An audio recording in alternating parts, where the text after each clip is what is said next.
every city basically was a star city. It had these stars around them, but they were all walled, but also somatic shapes. These are the moats we're told, right? Because we're all taught that castles and, you know, were these square buildings with a moat. But when we can see them from above, there's these intricate somatic patterns, and clearly you can see why we call them star forts, because they look like stars. So here's one in Portugal, one of the star forts, the huge amount of terraforming around it. Amazingly, this one is still in pretty much pristine condition compared to the destruction of most of the ones you find today. Piano notes. As you can see, these are all somatic. A sharp, B, C, and they're all these somatic shapes. These are cathedral windows, this line here. These are, you know, rose windows, are all in cathedrals, and these are somatic patterns, which are created through frequency, so either harmonics or intention.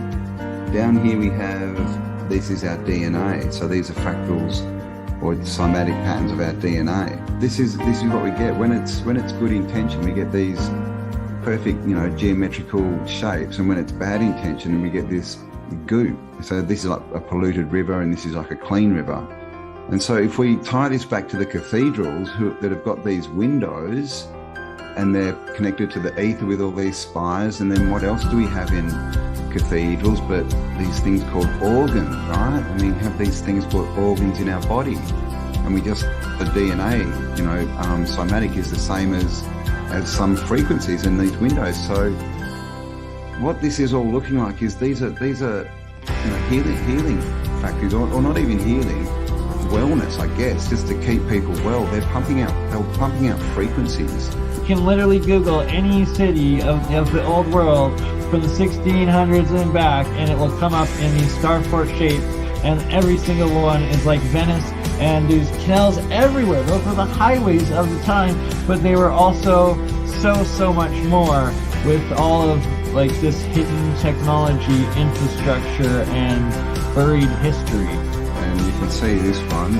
again, always these big cathedrals in the cities, but here's one of the stars, right, or batteries attached into the wall. And there's even another one of these more sort of irregular shaped ones out here, but they always have these stars attached, you know, to these star cities.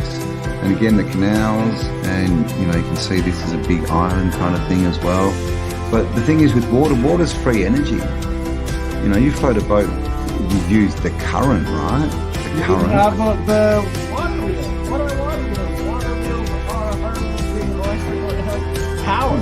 Electricity just as much as it was the physical power and mechanical power that they used out of it. What's to say that windmills and water wheels weren't actually generating hydroelectric and wind power a few 500 years ago? This is a drawing. This is New York City, right? Battery Park is because this is what was there, a battery. And we are live. We are live. Hello, everyone. Thank you for being here. Another amazing edition of AutoDidactic Alchemist, where you must think for yourself and do experiments in the lab. Indeed, exactly, with the real science. Another series that I run with Zertis and Jeremiah and the APEC community. And the beautiful thing is that what was once fringe science, but in reality was higher dimensional science, physics, as well as metaphysics and spiritual side of sciences, that whole community is now connecting with the alternative history community and the reality of these past ancient high societies. And yeah, it was me, and always late, but it's always on time. It happens when it's meant to happen, because we're just getting ready, putting together all the epic material that we have for you beautiful souls here today to cover such things as these pyramids, which the mainstream tries to convince us that, for instance, Chichen Itza here is just built with no thought at all that the people were somehow primitive, and they just were miraculously able to construct this engineering marvel feat that perfectly it magnifies and projects back your sound that you make and shoot at it from the middle louder and precise, like you feel it. It's crazy. It just the acoustic properties of this thing, and then the alignments with the astrological points and the solstices and equinox, to the point where the stairs on the solstices, when the sun's rising, or sorry, when the sun's setting each solstice, it brings those stairs to life, where it's a literal moving dragon that appears from it. I haven't seen anyone in our modern day build any architecture that comes even close to that technical advanced just properties and features. Like, it's mind-blowing. And that, thank you, Dave, for your double donation support of us. Thank you. Greatly appreciated, Dave, for your continued support, Dave's Waffle House. For the grift, we appreciate it every time. And Dave does have a channel too, so go and check him out, Dave's Waffle House at YouTube. Also, make sure to go eat at Dave's Waffle House, as I'm sure those waffles are probably delicious. Oh yeah, well, that's what I was supposed to do as well. Clear the air. A bang. Oh, did you hear the bang? Exactly. All right, we've got frequencies going everywhere, and we are talking about oh gosh, there's lots and lots of comments here. We are talking about frequency today and how everything was tied in. And I mean, what spins me out about that pyramid is it's it's an upside down cone, right? So how does it reflect sound back? That means that all the sides must be angled slightly off-center, doesn't it? Is that right? I mean, that's what I'm thinking. Yeah, the geometry of it has to have these nano features of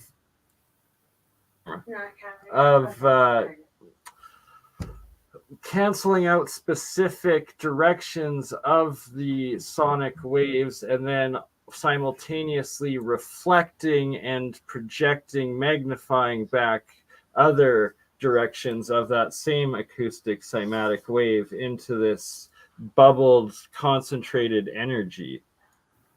And I mean, yeah, it's interesting, right? Because it's got the serpent coming down the steps, like the serpent descending maybe from the heavens, the sky, and then it's got this sonic boom, right? It's almost like a physical representation of some kind of plasma reset explosion thing.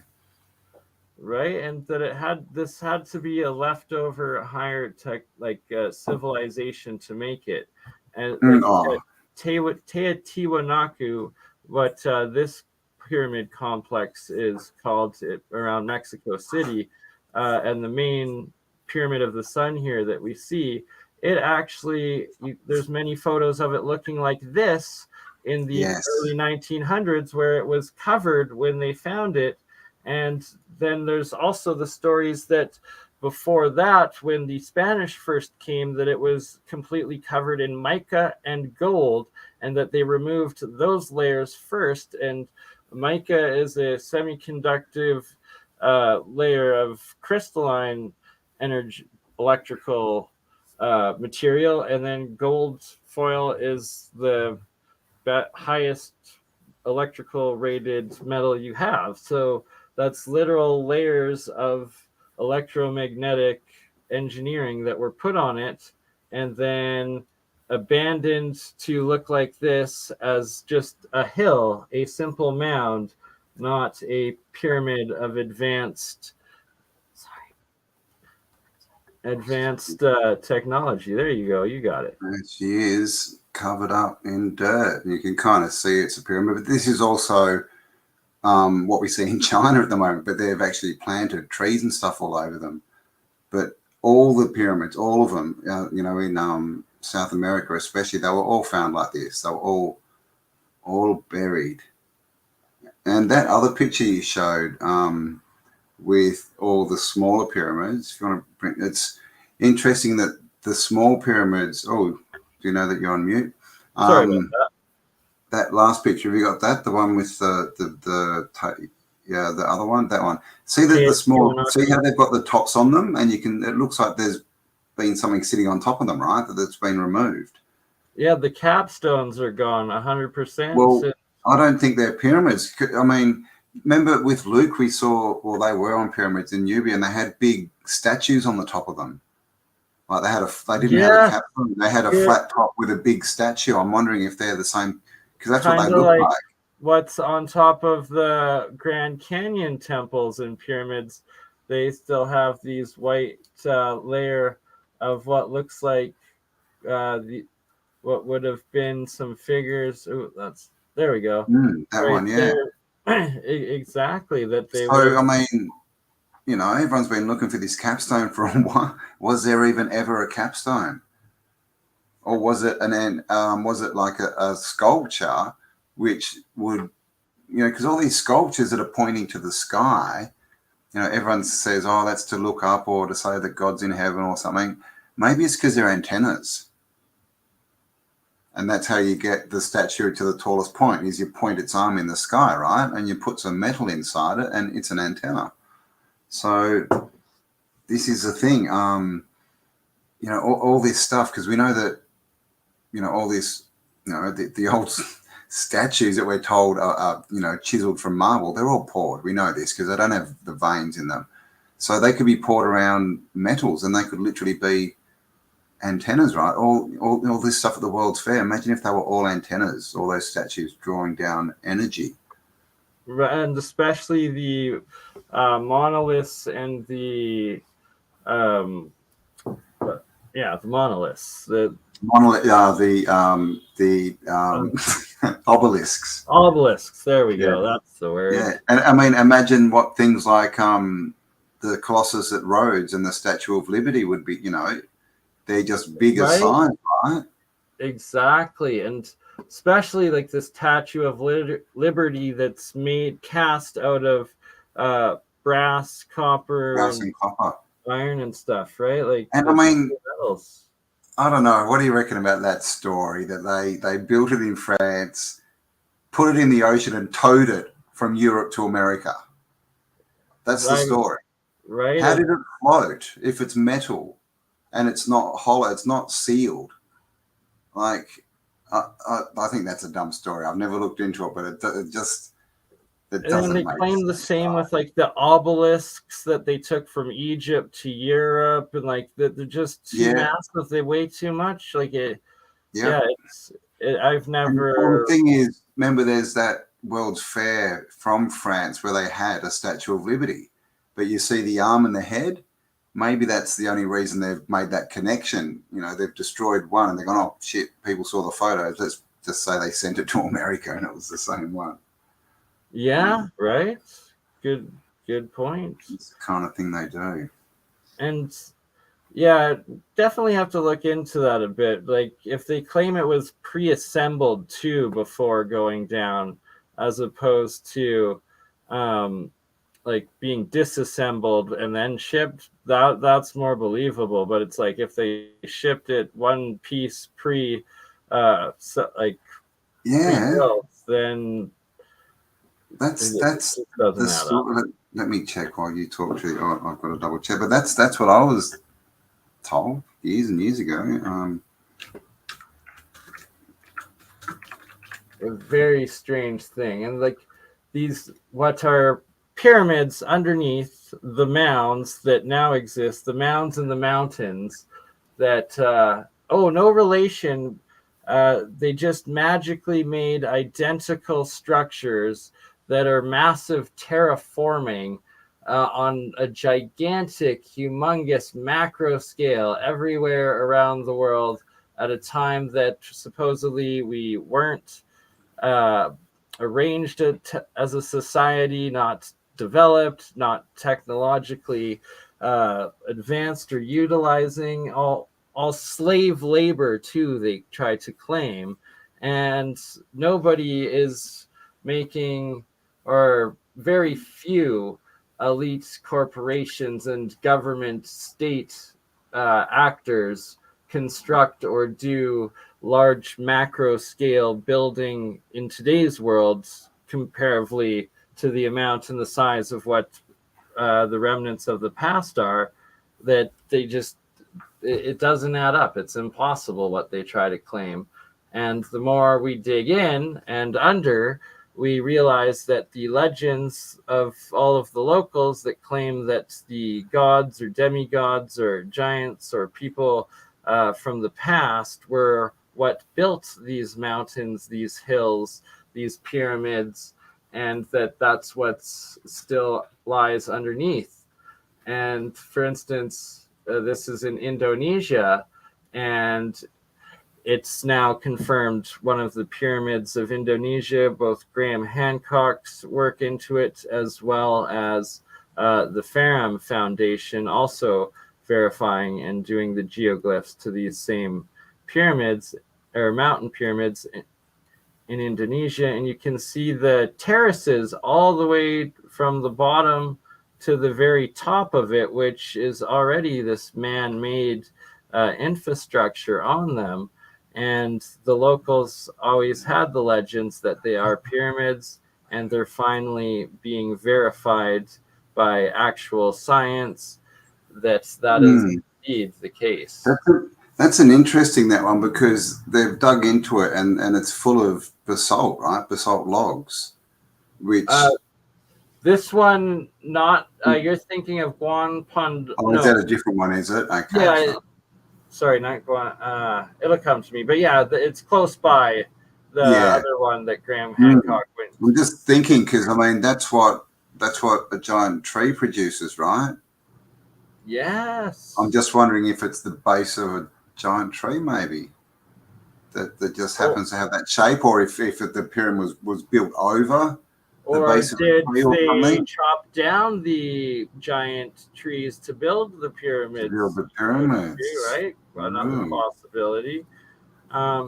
This one, I believe, is in Micronesia somewhere, or Thailand, one or the other. Looks pretty similar to what we see in South America and Central America. That's what Egypt is going to build in Cairo going forward, right by Giza, by one of these. And you see this entrance here. Was this a megalithic addition that was done after the original pyramid culture built the was wiped out by catastrophe, and then the remainers doing what they can? Just want to highlight that there's a lot of these AI generated images going around, and that this is most likely CGI and artificial image. Look at the hands and the faces. AI, literally, you can search AI hands and it shows you it can't draw hands, and it puts 6 fingers on them all the time, and they're always weird. So lots of people trying to muddy the waters, and even people just doing stuff to get, to make money, right, to get views. They're making up all this stuff. Exactly, the views, and that what the artist or creator's intentions and original use of the images and as artwork potentially has no relation to then what other people then reuse, reclaim it for, and spread the fake news, fake fraudulent claims about them for the views. Oh yeah, These now, I haven't seen this one before. Is this India as well, or is this Indonesia? This is in, I believe, in India. It is, yeah. It's one of the rock cuts, Rock, or yeah. what they claim is rock cut out temples. Yeah. But and they literally claim that it was carved, but in reverse. They started from the top and they carved down. Right, like just Can you tell me how that's impossible? So impossible, and that one mistake would ruin everything. Like it, from people that they claim like weren't even able to do math or make blueprints for it or measurements. It's absolutely ludicrous and ridiculous. The official story and cognitive dissonance. Someone riding a bicycle. Yeah, absolutely. I believe this one is either from Thailand or from Mexico. There's a couple in each that they found now. It actually looks like a motorbike, doesn't it? Looks like it's got a motor in it. Right? Could be. And then, of course, and again, see how they're all flat topped. I mean, all the pyramids are flat topped, and of course, and ziggurats, right? So I'm wondering, you know, I mean, so everyone talks about, you know, the missing capstone of the Great Pyramid of, you know, in Giza, but what about all the other pyramids? There's got to be capstones everywhere, right? Did someone come down and go on a capstone stealing spree, or, you know, maybe they were never capstones, right? Maybe they were either flat topped or they were flat topped because they were pedestals, or that there was another purpose and use that has been erased and destroyed from their original society and purpose and civilization, right? Like, well, if they just generate the shape, if they had an antenna on top, it would draw energy down into the ground, right? It would. And both ways, from the sky into the ground and from the ground into the sky. It would create a spiral inside, of like a vortex. Yeah. Oh, so this is Mount Narut. Is this right? Mount. Narut, Natru. Oh, what is it? Mount, Nace. You got it in Turkey there, and Narut. And they claim it's they state straight up that locally it's a pyramid on top of the mountain, although officially not recognized, but that's looking 100% pyramidal. And then this crazy massive temple, titans, and megalithic ruins on right next to it. Like, where's the LiDAR of... Yeah, man. Oh, we've got to get a LiDAR. The LiDAR of this. And it looks like have they rebuilt that, have they? Because it didn't used to look like that. Some of these, most it used likely, to be a lot more smashed up. It looks like they've put it back, you know. Right, or this, either that or this could be on the other side, but quite probable they did their restorations, because it looks like there's a museum visitor center here, right? So of course. And how similar is it to Egyptian? It's kind of half Egyptian, half kind of Babylonian, isn't it? It's kind of like that. Right? Exactly, in between. And all these elongated hats. The Phrygian hats, yeah. Cone heads, man. Bunch of cone heads, I tell you. Looks like it. These are in Peru. These are mud brick, or what are claimed to be mud brick mass pyramids in the deserts of southern Peru that were also destroyed, claimed mass, or like 500 or 1,000 of them were in this valley that got wiped out by the conquistadors and the Jesuit settler conquerors when they flooded it, supposedly trying to get to the golden treasures of the centers. And these are just a few of the ones that still remain. I mean, they don't look like, they look like pyramids, but they're obviously full of, they're empty, right? They're full of rooms and corridors and stuff. Exactly, right? They look like apartment Like, buildings. yeah, like an apartment building. But yeah. I mean, I wonder if they were, right? Just a big city in a pyramid. Quite possible. Most likely, actually. Some of the polygonal geopolymer megalithic blocks of the Andes in Peru and Bolivia. And yeah, they're just not chiseled. this Just in is case you're still on that pretty page of close. Same country as the mud brick ones. So they claim the mud brick ones are officially 6,000 to 7,000 years old. Then how old are these exponentially more advanced? And yeah, just you can see the size of them down there. And another one of Chichen Itza that has the moving shadow snake, as well as the Caesar sound acoustic properties in the Yucatan Peninsula in Mexico, which I have been to this place. So I wonder if other pyramids have those acoustic properties, because that's sort of set out in that causeway, right, with a few other pyramids around it, and those. Yeah, exactly. The other structures, the walls and stuff that they have built there. It's very. So you could imagine them holding ceremonies outside in front of that pyramid and echoing and reverberating the frequency all around, kind of thing. Yeah, exactly, right. And is that why they leave so many of them buried? And just right. Because dirt's a dampener, right? Yeah, and completely distorts the geometry and the geometry takes away all the acoustic properties. Just claim, hey, it's just a dirt mound made by dirt people that were nothing. Don't worry about it. It's not super advanced, containing chambers and energetical properties. Don't worry about it.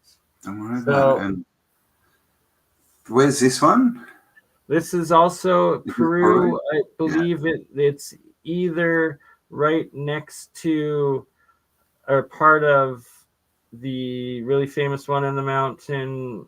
Machu Picchu. There you go, Machu Picchu. It's actually more likely another one that's about, I think, 200 or 300 kilometers in the Andes down Peru, further south. That's even more impressive. And the terrace all the way to the top, that these are already 10 to 15,000 feet mountaintops that they are megalithically terracing on a very massive scale for agricultural and use and living that aren't even used or settled today. They're just ruins. And, humans today have a very difficult time of building and developing and inhabiting these high altitudes, yet this crazy advanced infrastructure is left there, and that there's several locations throughout Peru besides. You said it and I forgot it again. Like every time I go live, I can say the name of the place, Machu Picchu. Anyways, it's so impressive and like insane, mind-boggling, awe-inspiring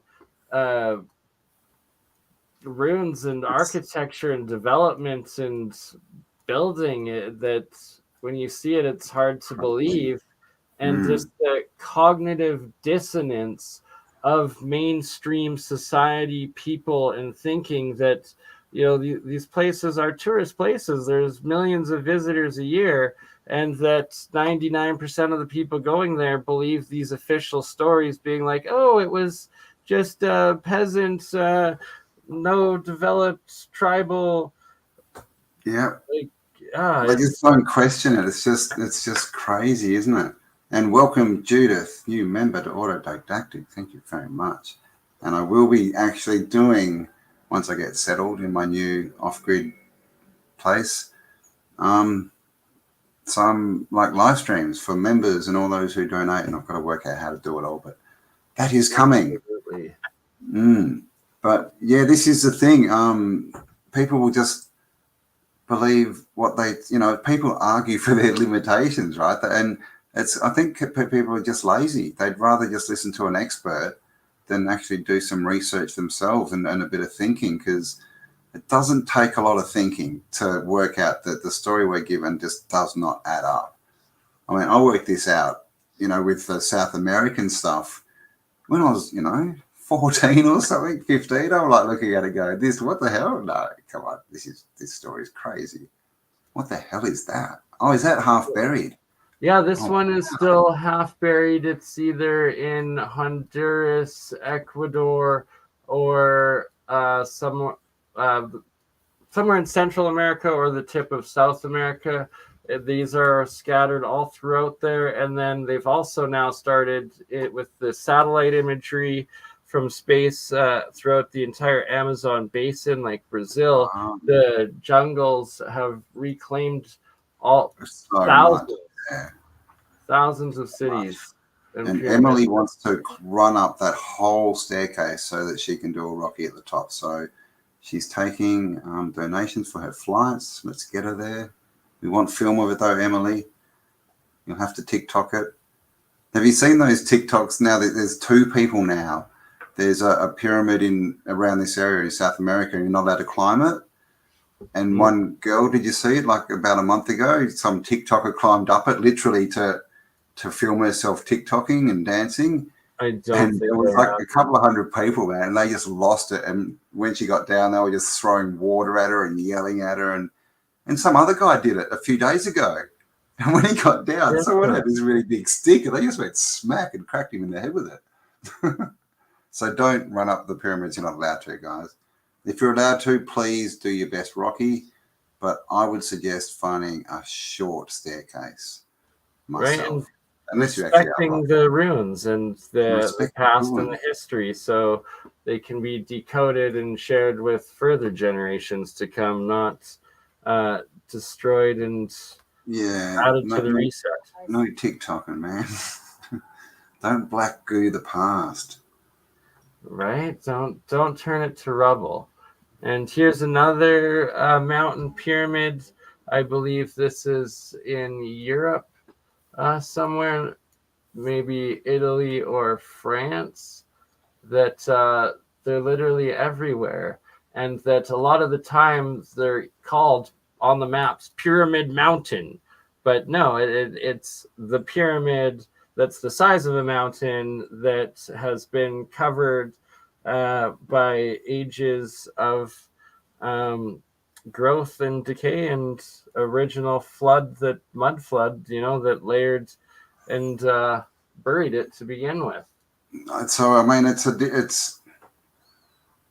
puts another layer on the mud flood, doesn't it? Because, they're fairly tall structures. So you've got to think if they're completely covered, and we're thinking, you wouldn't think an inundation would do that. One, because it would have to be very high, but it would come from a direction, right? So you'd get you wouldn't get it covered, evenly. I mean, so what are we looking at there? Are we looking at volcanic explosions and a lot of stuff falling? Because it kind of looks like it's been covered from above. The thing is that the civilization that would have built these grand pyramids would have been from the time of what we call Atlantis, the Younger Dryas period. The massive pyramid building people were of at least 10, 12,000 years ago, like at least one half of that grand cyclical cycle, that as opposed to the most recent Tartarian reset or whatever happened 1500s and whatnot, or 400 years, whenever it was. But this grand one, and that's where there is the original flood and like mud left over from the Noahide flood or the comet hitting, whatever it was, and then you have this thousands of years of actual growth and decay and soil forming and whatnot on a lot of these mountain Well, ranges. vegetation, I guess, breaks down and all that. Just depends how old they are. And welcome, Hippie Shake. And someone just mentioned Toblerone, so no doubt Sherry Ives will turn up any minute. Someone's spoken about chocolate. Right. But this is, from a dream. we don't know how old these are, you know, and it's like that one you showed that was still half buried. It was covered in vegetation, right? So that's the thing. A lot of this could be vegetation that's fallen over and rotted down, and because I mean, clearly they haven't been used in a while, right? Like they've been mountains for, God, I don't know, at least 400 or 500 years, and so, probably before, because 400 or 500 years is pretty much when they discovered the metal, you know, when the parasites got to America. So yeah, how long have they been covered? Yeah, and I predict that it would have been one half cycle of the cycle. Yeah, the cyclical cycle of the stars, or the wobble, or however you want to call it. I mean, you know, if we're looking at cycles as far as like yugas and you know, sort of golden age, silver age, bronze age, all that kind of thing, if this was all working tech and all part of the Earth grid and all connected, then because we're in a down cycle, we clearly, you know, you can't have all this free tech and free energy stuff and access to the ether when you're in an age of you know, slavery, right? Decline and decay, right? And so it's been covered up, so it can't be used. But now we're at the point where we're entering a new age, which is more about the ether and about enlightenment, and so it's all being revealed again. Exactly, the age of a new age of back into enlightenment and rediscovering the past, the history, who we are, and what we are. And so this is another one of the Indonesian pyramids. You can also see all those layers of the terraces on them, and also this pyramid is another one that is in the Ferrum Foundation's geoglyphology studies and decoding. I believe this is the Valley of the Kings in Egypt.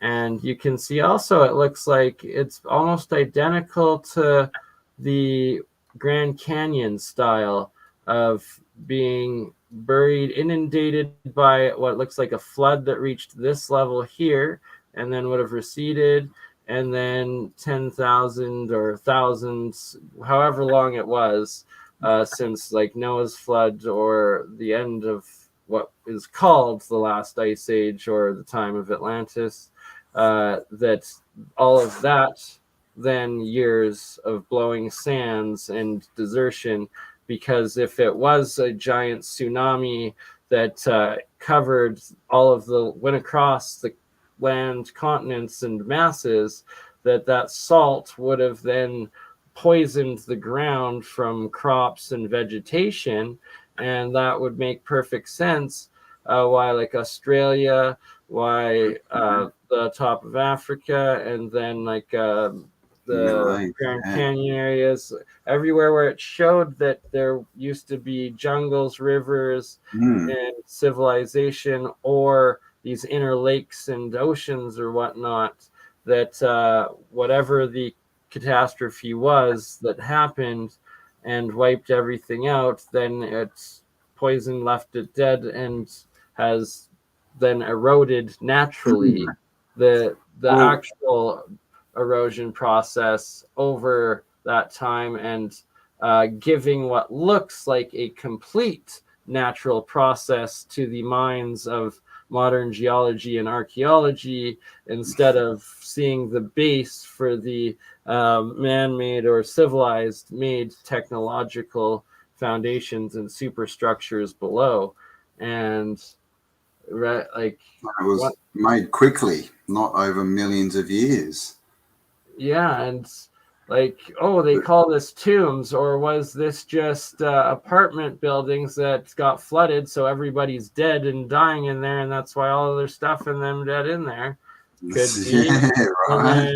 then the time afterwards, then the pharaohs that were mummified or whatnot then used these already pre-existing structures and facilities as their burial locations and filled them in, so that you have several epochs of civilization and settlement within it, and then they're only giving recognition to the most recent activities.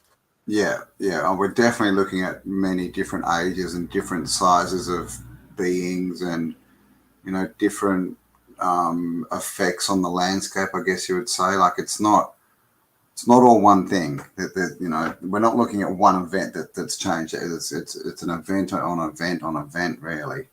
Reset world.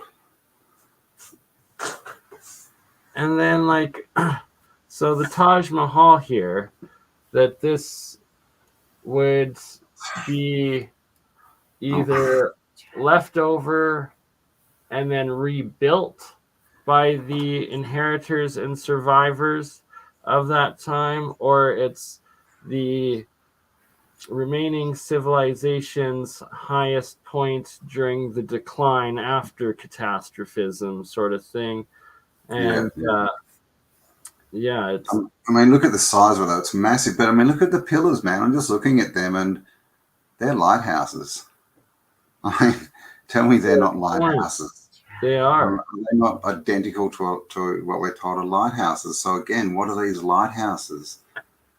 But I think clearly, and we see this in the old books. Those old exploring books, that some places got wiped out and really trashed. Some places didn't get hit at all. Some some places got mildly hit. So I think these places like this and these, because there's only there's only so many buildings that we're told about, right? And the Seven Wonders and all this kind of stuff.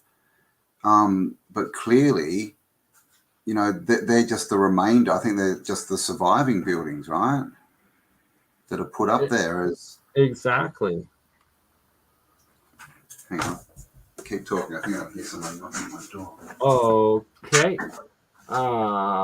And right, so leftovers from the former grand civilization all around the realm, and that's why they look identical no matter where you find them. This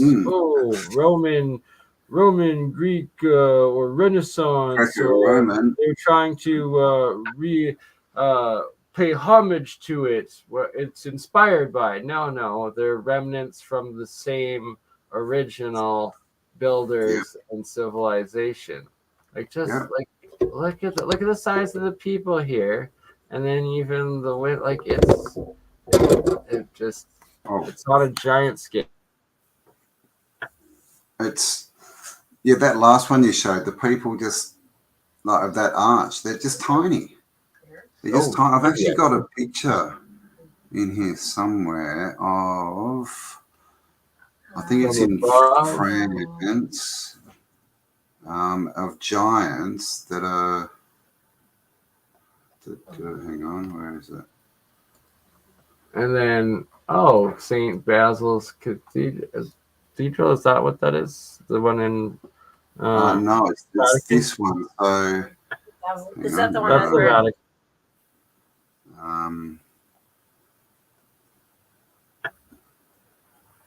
What do you got there? And then this is right in by the Nile here, that there are these little sphinxes everywhere. I believe this guy was by the Colossal of Colossus or whatnot. But they've got like big boulevards. Is that what they're called? Like lined with them. But I'll show you this picture. Second. This is This did that share properly? 1 minute. You can see that, yeah. So this picture is, I'm pretty sure it's in France, but this is obviously one of these gates, right? Now, you can see that the height of this pedestal is, just a little bit above this guy's head. Here's another one, and again, just a little bit above this guy's head, right? So that's how tall they were. So if we go to the next picture, this is it, a photo, right, in modern times. You can see this guy, he's not right next to it, but you can see he's quite a bit shorter. His head ain't up here, right? And this next one, again, this is the same one. You can see how small these people are. This is the altar up here, like basically the height of the fence, right? So twice the size. These people are twice the size. And this is, look at the dress. This is what, 1600s? So, what happened, right? And everyone's saying, well, why are these buildings so big? Well, and even in this, look how wrecked the world is. They're ruined, right? Like, look, there's it's all ruined. on it. They're buried. Yeah. These aren't the people that built these things. No, these are just not too long after the deluge. I mean, look at it. It's just all smashed up, and they just reclaiming it, I guess, trying to see what they can use. So it's just crazy. Right? And like the Colossus, like all the statues are just, they're giant. Like this door, the gate, and how deep further probably does it go down even. And those weren't the people that built it or first inhabited it. No, and this is the thing, when people try and get into it and try and go, oh no, they did, and they try and explain it, they conveniently leave out all the geometry, all the other bits, like all the acoustics, all the plumbing. They never want to talk about the plumbing systems and the water systems and all these things that are, they just want to talk about bricks and, oh no, like if we had this many people, we could put up that shape. But that these buildings are so much more than that. I mean, just to, I can't even imagine how they would start designing these things. Right. I mean, look at the machines. Fountain. It's the underground pipe works, the hydraulics, like it's just. And just for what? Just to make it look awesome. I mean, clearly it had other functions, but they didn't have to go to that extent, did they? They did it because they could. And they could do it easily, clearly, because they reproduced it right across the realm. So it wasn't hard for them to do.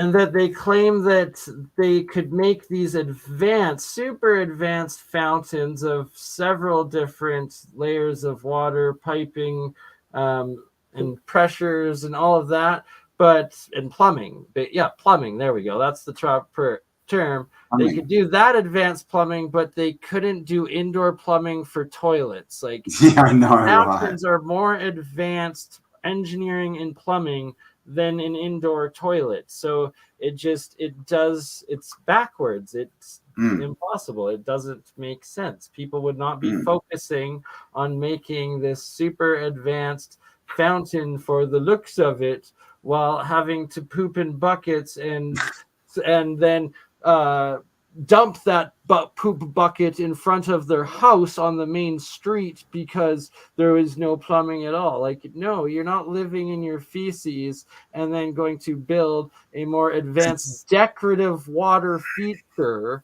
for looking at and no practical usage. Yeah, it doesn't better your standard of living every day. It's so dumb, isn't it? Like, it's such a dichotomy. Like, half of it is this amazing beauty and art and function and form, and then the other side is, but all the people who did that, they were just living in the dirt, living in their own crap. You get these stories of they didn't know how to cook, so they'd have a pot and they'd never empty it and they'd just keep adding to it and they'd end up eating stuff that was months on. I mean, just these stupid stories. And so we're just told that these dumb people could build all this, and the thing is, I don't know, it probably was us, right? Another version of us. And we've just been dumbed down. We can still do this, but we've been taught all this stuff doesn't exist. Imagine if we were taught from the age of 5 about, fields and electromagnetics and about geometry and sacred geometry and frequencies and all this. And that's how we saw the world. We'd understand this. We'd be able to build it. But we're taught brutalism, right? We just taught the stupid crap and to ignore anything that's magical. And, right, so like exactly, it doesn't add up at all, and it's inheritors. There's just no other way of it. And like, oh, they couldn't see from above, yet they were able to just, make these beyond intricate geometries that now the Ferrum Foundation and geoglyphs shows that the center point actually is the mapping out on the entire scale of the different places and landmarks around the world. Those lines out, and they'll hit another landmark, energy point somewhere, yeah, or city or island or coastline. All of the stuff and this is the thing that was all done right with two dudes and a piece of string, man, and they got it perfect. And that this is in case that, for instance, these old city geoglyph mapping and geoglyphology is a remnant from the pyramid building civilization as well, and that Fairham's geoglyphology and measuring of each of the side angles of the pyramids and their creases, and that those are also geoglyphs and part of the purpose of the actual engineering behind them, that these civilizations have passed on the knowledge and the secret history and usage of these higher ancient advanced practices. And you can see, right, an obelisk in the desert there next to some old, ruin. Buried ruin, right? So you can understand why they have to make up all these stories that, oh no, this obelisk came from Egypt and this, because that's the same structure in the desert next to a ruined building that we find inside, so-called modern cities. And if they didn't say, oh no, well, this came from some other place, then, people would work out, hang on, maybe these are ruins of things that look like our modern cities, right? Because that's what they are. They've just been destroyed. They've got so many of the components that we see in all of our cities. I will have to check where I saved this one from. The details are on my Pinterest. I will have to get back to you, Flat Fat. Oh, Pinterest. Sorry. Pinterest. It's Pinterest is a good place to save your pictures, and then when your hard drive fails, you don't lose them all. This one's interesting. I'm going to have to make sure of its authenticity, as that looks Oriental, not Egypt. Those faces, I mean, that, chick looks like a dude, man. A bit. Also, hey, we've got man-made castles and different feature buildings everywhere that just they somehow also appear in the mountains of eroded ruins that look like they've been hit by a plasma catastrophe or eroded by mega tsunamis. And those aren't buildings or castles, but we're gonna just call it Castle Park. Exactly. I was going to say, how many of them are called Castle Rock or Tower Rock or something like that? Right, and wow. So this is what they were able to do in and around the 1800s. Oh, we couldn't even dig it out. It was just found. And then they're claiming that people more primitive than them with less resources somehow built these things before that. It's just the cognitive dissonance and impossibility of the official claims, yet the evidence we are given are polar opposites. And clearly they found that buried, right? And they had to dig it out in that but now they know exactly who built it, when it was built, how it was built. They know everything about it, but clearly they found it buried in the mud. I mean, it's just, come on. Talk about egos, man. These bloody experts, you should call them ego spurts, because that's all it is. They just want to pretend they're smarter than everyone and they understand when they clearly don't. Let's call them delusion perts because they're delusional. All right, I like that. The penguins, as Sylvie calls them. Penguins. Quackademics. There we go. Quackademics. That's what I meant. So, like the two colossuses, and if you read the accounts of the Greeks that went and visited these originally, they all tell of stories of in the morning when the sun first hit them that they would sing and they would make these noises and actual tones out of them. And then also the further back in the Greek accounts you hear also that there was an eternal light on a couple of them as well that were removed at some point. And interesting. I mean, and there's some of those that are still in good condition. Like there's actually a few of those pairs of, is it colossuses or colossi? I don't know. But remember, it was, what's his name? He's an engineer who was studying in Robert Egypt. Schoch, maybe. No, he was kind of part of that crew, and he no, and he got in and he did. Let me see if I can find it. He did like he basically scanned the faces of two colossus. Yes, I know. They are identical. Like they are identical. Like there's no way that they were carved. And what's his name? Let me find out. Hang on. It's on the tip of my tongue. Dunn. Yes, Dunn. Christopher Dunn. Christopher Dunn. Thank you. Yeah. Know it. 100%. Yeah, and like that, they're absolute perfect symmetry. One half side of the face to the other, and that one face to the other face, both all identical. And it's like exactly, Marcel, 3D printed. Like that's the only way to claim that someone chiseled that accuracy by hand. It's like the statistic possibility is so impossible and ridiculous, and that they claim to be experts and just accept these impossibilities and preach them as absolute undeniable fact. It's and yeah, see, this is one of the problems is, you know, they write a book and get promoted and that, and suddenly they're an expert, right? It's like, how does that work? But here's where are we? I'm gonna steal the screen.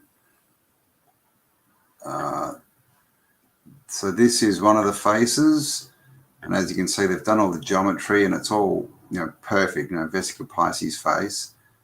And down here they've done the measurements. You can see it, it's perfect symmetry.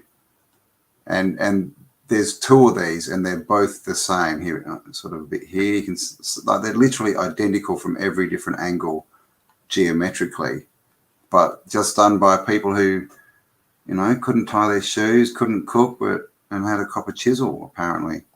That's what they want us to believe. So there you go. Right? Like, it just, the impossibilities. It's ridiculous.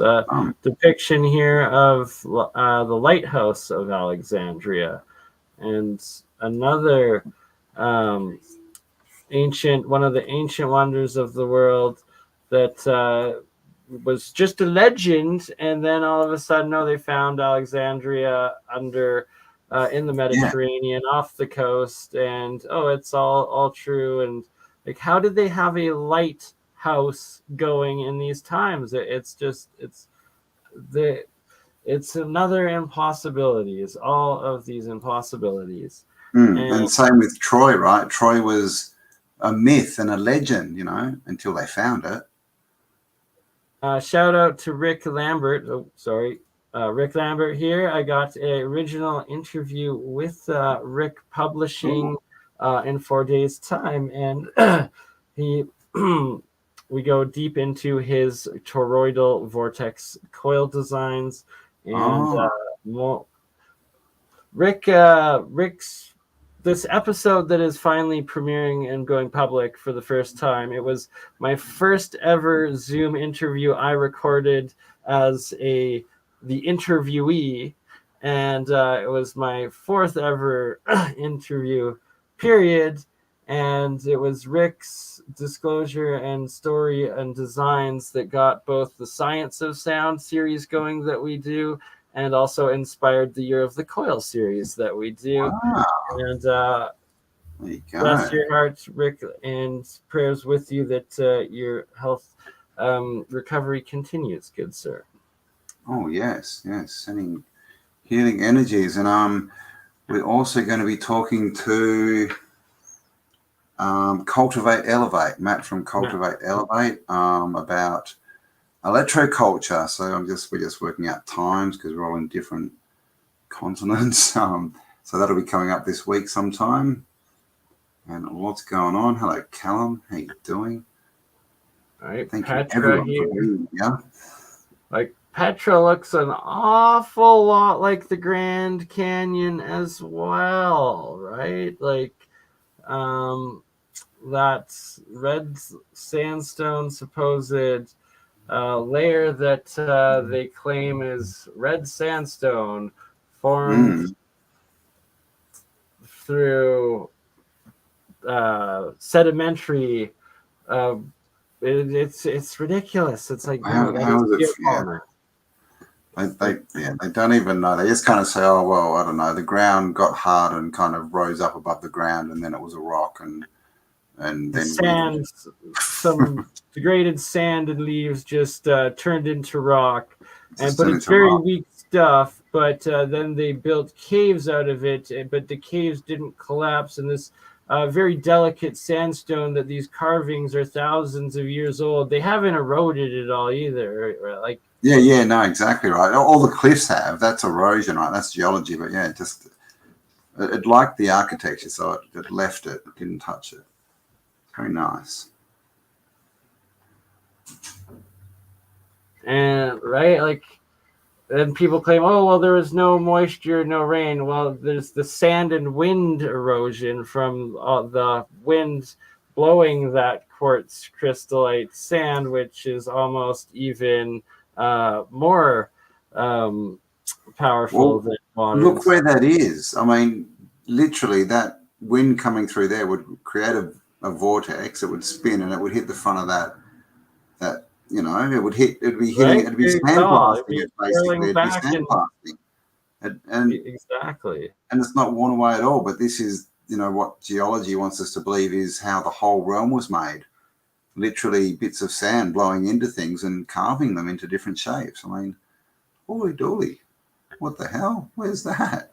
So this, I believe, is in Burma, aka what's it called now? It will come to me. Someone tell us in chat. Always when you're live. Remember it. Say it a million times. Up where the Uyghurs are and stuff. Burma is now Myanmar. It came to me. There we go. Myanmar, Burma, same country. Just whether you are a local or if you are part of the CIA agents to destabilize this quote unquote communist dictatorship, but it's extremely like Buddhist spiritual, and like the monks, run a lot. Like, look at this. You got to wonder why they're in there. It's a tiny country. It's insignificant as far as trade or war. It's not a threat to anyone, but they've been attacking that place for decades, killing off all the locals and everything. And exactly, they want to go in and bomb it, just like they did to Cambodia and Vietnam and Korea, and Cambodia during the Vietnam Korean Wars. What a scam that was. The Valley of the Jars or whatnot, these giant megalithic jars and ruins, they drop more bombs on it than anywhere else, and it's crazy. And that these countries used to have all of these stupas and these pyramid things, these what are massive fractal ray antennas. Like it's blows my mind. And then there's a lot of them here in Burma too that still have the gold all the way up them. Nice. All the way through. I believe this is parts that's the other thing about gold and silver, right? Especially gold. There's all this thing about gold's this amazing thing, right? And that's why it's so expensive. But we know that people used to have like silver tableware, right? Silver knives and forks, and it was because putting that in your mouth all the time, silver is good for you. Same with gold, right? They used to have gold rimmed cups and things like this.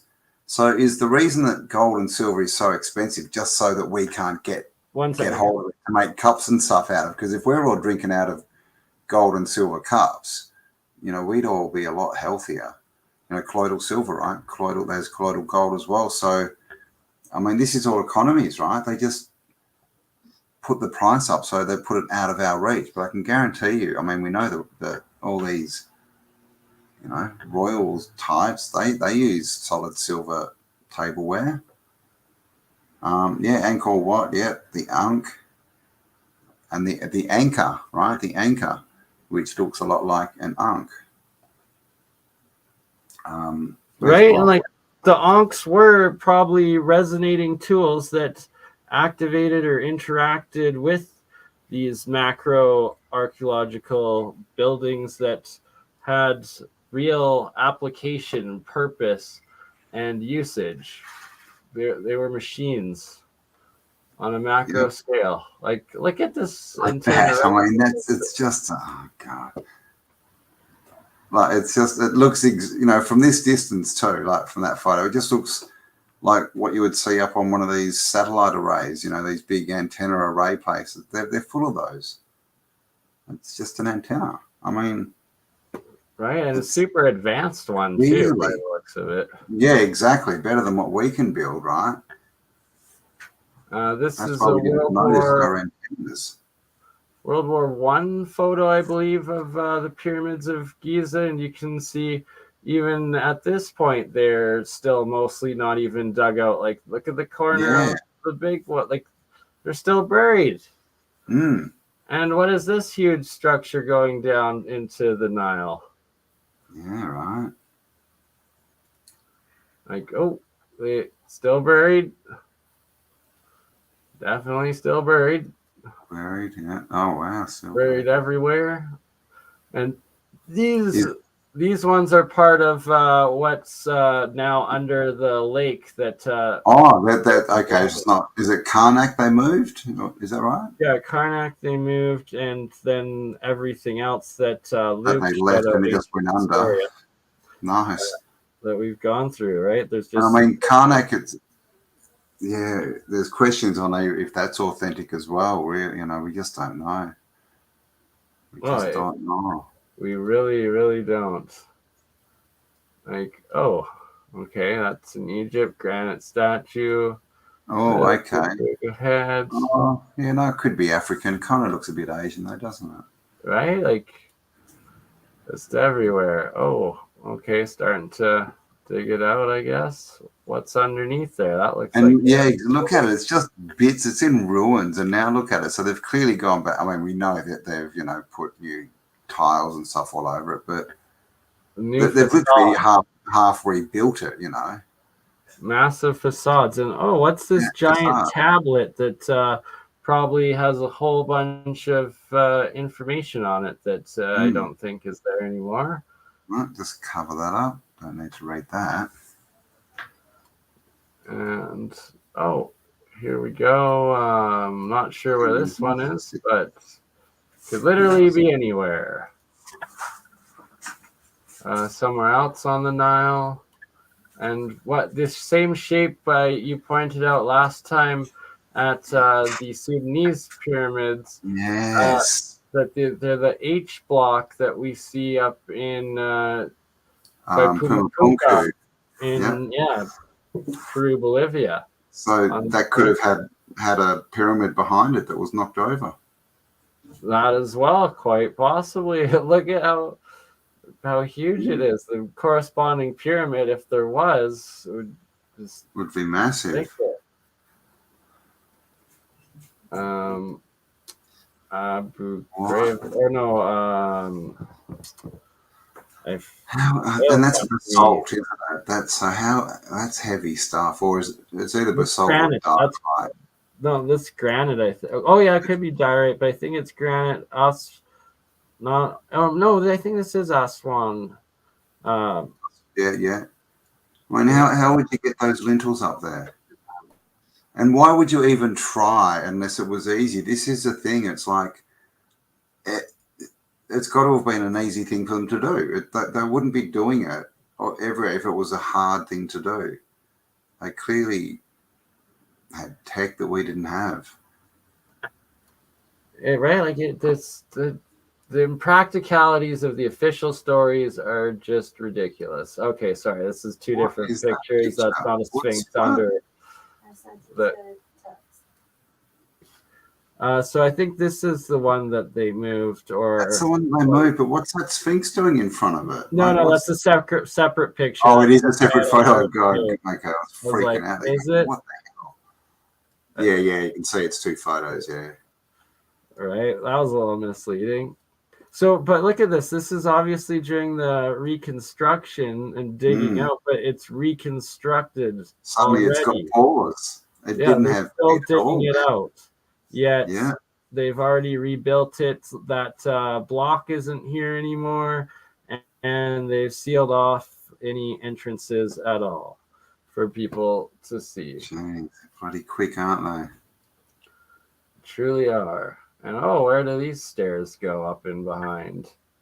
Oh wow, yeah, right. Where does this cave go? I believe this is a tablet that was found in America. Oh, really? And then, so the Egyptian hieroglyphs and reliefs, it's like they always have the blue deities, these essentially same demigod figures and lore that you also have on the opposite side in India and throughout East Asia. Yeah, the blue gods, yeah, for sure. And then obviously Avatar, right? Yeah, exactly. And then that is flying guy. Is that right? Zoroastrian army? Yeah, Zoroastrian. Yeah, you got it. He's got his little wings in his hand there, doing something. Right, controlling his flying device. His little plane. And the feathered wings, right? Like that's representation that he was in a flying craft. It doesn't necessarily mean that's what his craft looked like. It's just how they could depict it to describe that he was in the air and flying. And is this like Neuralink going up? Everywhere. Like, is that what? Is that like a Neuralink coming out of Wi-Fi temple? Yeah, right. And there's just this guy down here that don't worry about the gods and the regulars. Crazy carvings, the way they carved in like that, aren't they? Exactly, and this red sandstone again. It's almost like, I wonder if they're the original and all that other stuff is a facade because they're sort of everything's popping out up there. But who knows? But definitely they're large compared to that little dude. Yeah. And the hieroglyphs, the symbols, there's a whole deeper information and language technology within them that our current translations just don't do it any justice. No, I mean, well, look at the icons we use on computers. They're hieroglyphs, pretty much. Then we got some more blue-colored beings, and then you got your animal humans. Yeah. Or is he the dog head, maybe? Yeah, he's the dog head. Thoth, I believe, is the bird head. And then we have the Sphinx of Egypt after it's been refacaded. Yeah. And then this is one in, I believe, Pakistan. Yeah. That looks pretty close, similar to how they originally found this one. And it just hasn't had the restoration done. It hasn't yet, and they swear black and blue. It's just a natural formation. Nothing to see here. Like, is this a portal, an energy thing? Like, is that a satellite Scarab dish beetle. going up? Like, you know? What does the scarab beetle represent? Something.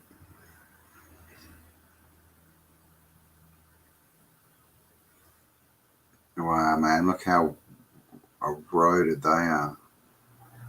Right. And so, like, this one, the former Colossus I showed, and then this one, the former one, you could see it was desert and dirt, where these ones are clearly in the farmland and closer to the river, so that most likely they're two separate locations, two separate sets of them at the very least, and there's probably hundreds of them around.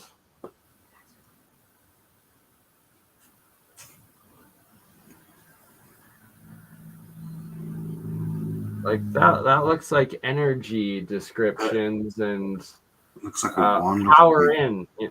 You know, like, oh, you got to power in this device to your screen. Look, you're connecting the electricity to your television screen, and old instruction manual, man, Egyptian style. That looks like some bombs being dropped by a helicopter or a plane, maybe. Yeah, doesn't it? Onto a submarine or something. Yeah, submarines, flying cars. Who knows what all these different things are? Energy waves. Is that a grill or a solar panel here? Yeah, I don't know. It looks like a tablet or something. I mean, yeah, there's a rebuild. Yeah, this is the one that they moved with the flooding and the creation of the dam in Lake Nasser and the complete erasing of the waterfalls and the cities and pyramids that were below it that once again Luke has brought to our attention and shown the world.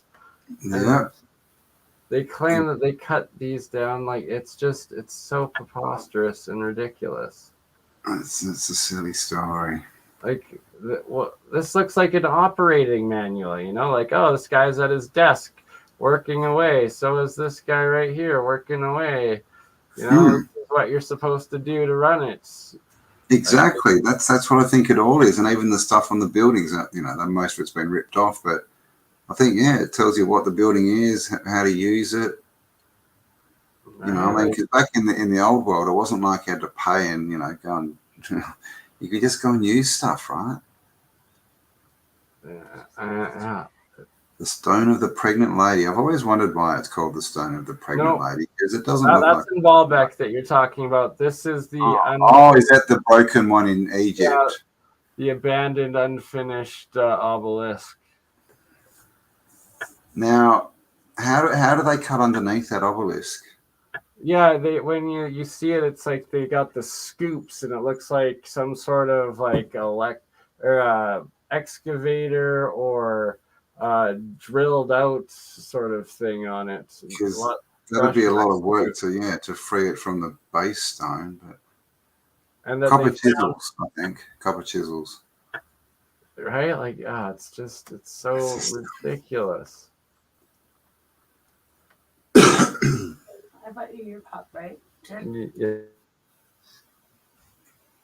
Where is the? Yeah, it's somewhere else, I believe, like a docking spot in Egypt. That's like it's just geo. They built the banks, the perfect canal landing spot for whatever this was. That's not modern. That's gotta be ancient. Yeah, but I mean, it's very similar to the stuff that's standing and looking good in Greece and Italy and stuff, isn't it? See, once again, this guy that they claim was the one that they moved, but he's so much smaller, and it's not near the river where the agriculture is. It's not really high quality, that one. I mean, the chest looks like they've just put random stones in there, doesn't it? Right? Doesn't Like, even look like they're the right stones. uh, It looks like Thing from the Fantastic Four. scams. And Wow. the underground everywhere. Bloody It's grottos and all here we these. go. Like, oh God, look at that. Just everywhere. And then the Sudanese. Look at that there. He's got the H blocks. Yeah. Jeez, those pyramids didn't fare too well. And like these look new. That not They so do. much buried. So how much further down Well, do they They could go? be repurposed, you know. They could have been built for something and then turned into, you know, tombs or monuments or whatever. Are they salamanders? Right? Maybe. There's no water around. They definitely look aquatic, but there ain't no water in the, or not anymore. Right? Like this is going into one of them. So okay, is that like mining shaft? Yeah, it looks like it's some kind of track or shaft or Clearly. water, maybe a water channel even. Who knows? Yeah. We would have seen erosion down. Well, you could fit it in with something else. So many possibilities. Definitely not what they tell us. Not what they tell us. Is. So, is that a person right here? Either way, that's like the height of a regular person. So that's double the height of a person. The door is 10 or 20 times the size, and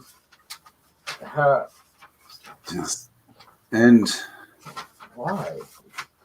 So if they've all got horns on their head with a sun disk, you know, I wonder if that's to say that that's the age of Taurus, which is 2 ages ago, isn't it?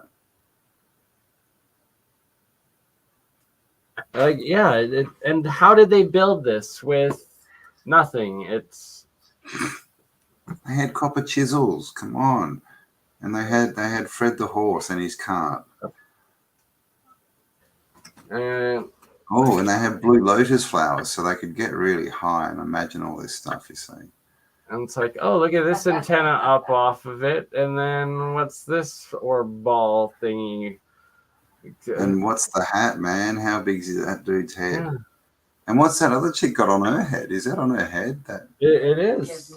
That's a really big tuning fork hat.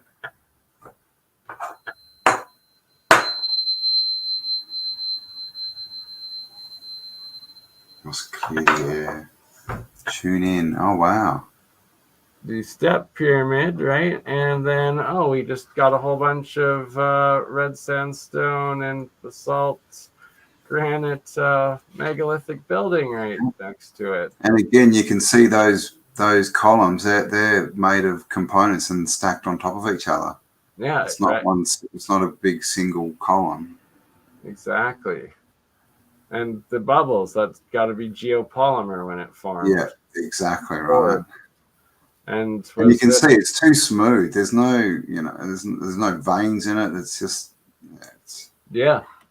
And then is this ruined building the control center for whatever these things were used for? Yeah. Oh, just a little corner of one of them. And look at that old world canal light. See the steps going down? Yeah. We got photos of that kind of thing, in Holland today, right? And in Europe and that. Exactly. It's the same thing. Everywhere. It's just that some are in, worse states of disrepair than others. That's all it is. And just for 1, 2, 3, 4, 5, 6, 7, 10-story building perspective, and the pyramid is like way outside the city behind the city limits of Cairo. Well, just the volume of, the volume of sandstone or, geopolymer that went into that is ridiculous. Yeah, exactly. Right.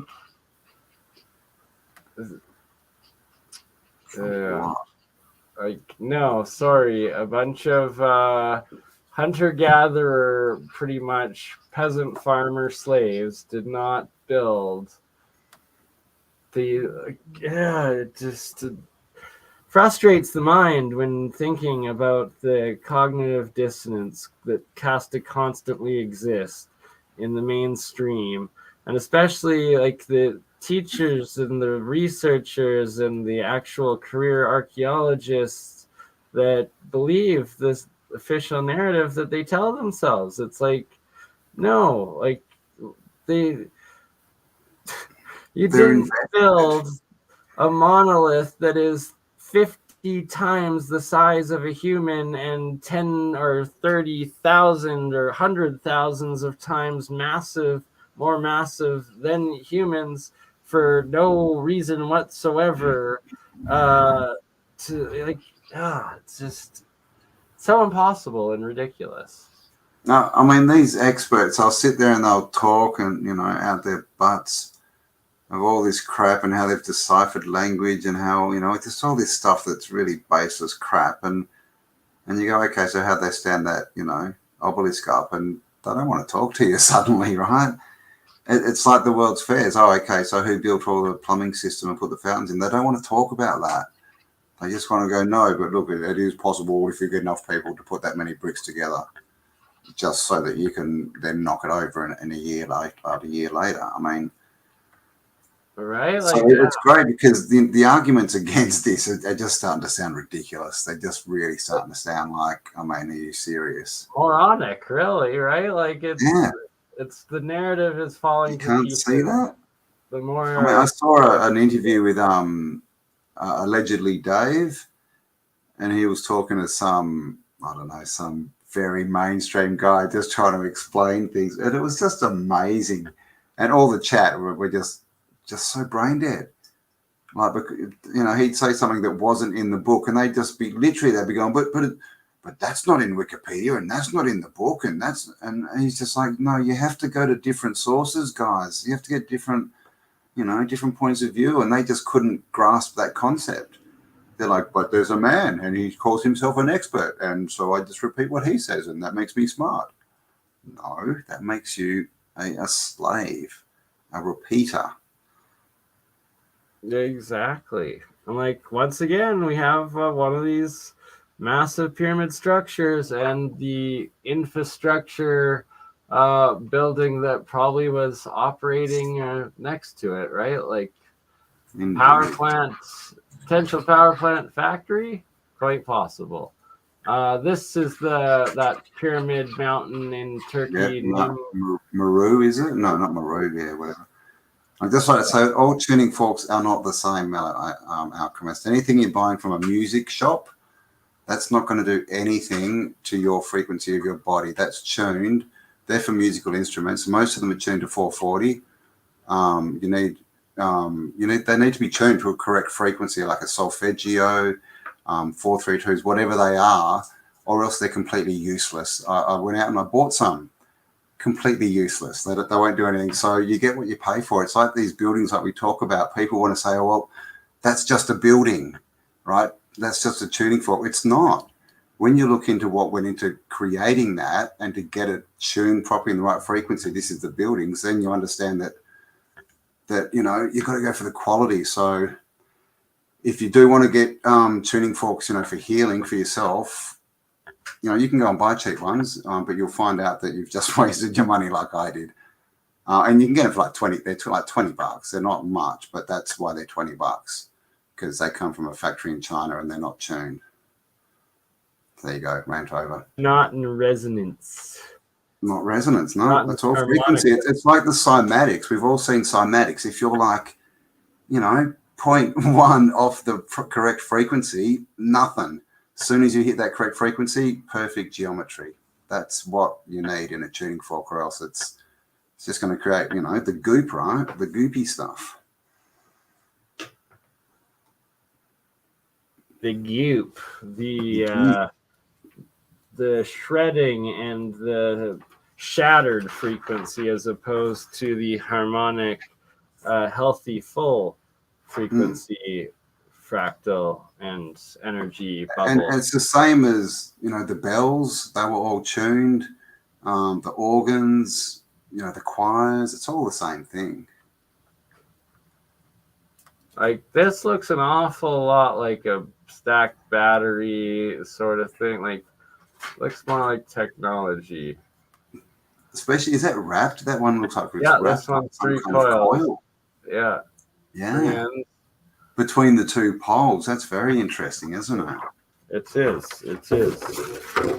On J Dreamers, he's shown quite a few times on the old maps. There's actually two magnetic islands up on the old maps up at the North Pole, and they want to tell us there's only one magnetic point, but the old maps literally draw on either side of Hyperborea two poles, and that was like that picture, like the two poles, and then you have the middle bit, which would be the Mount Meru, the black rock.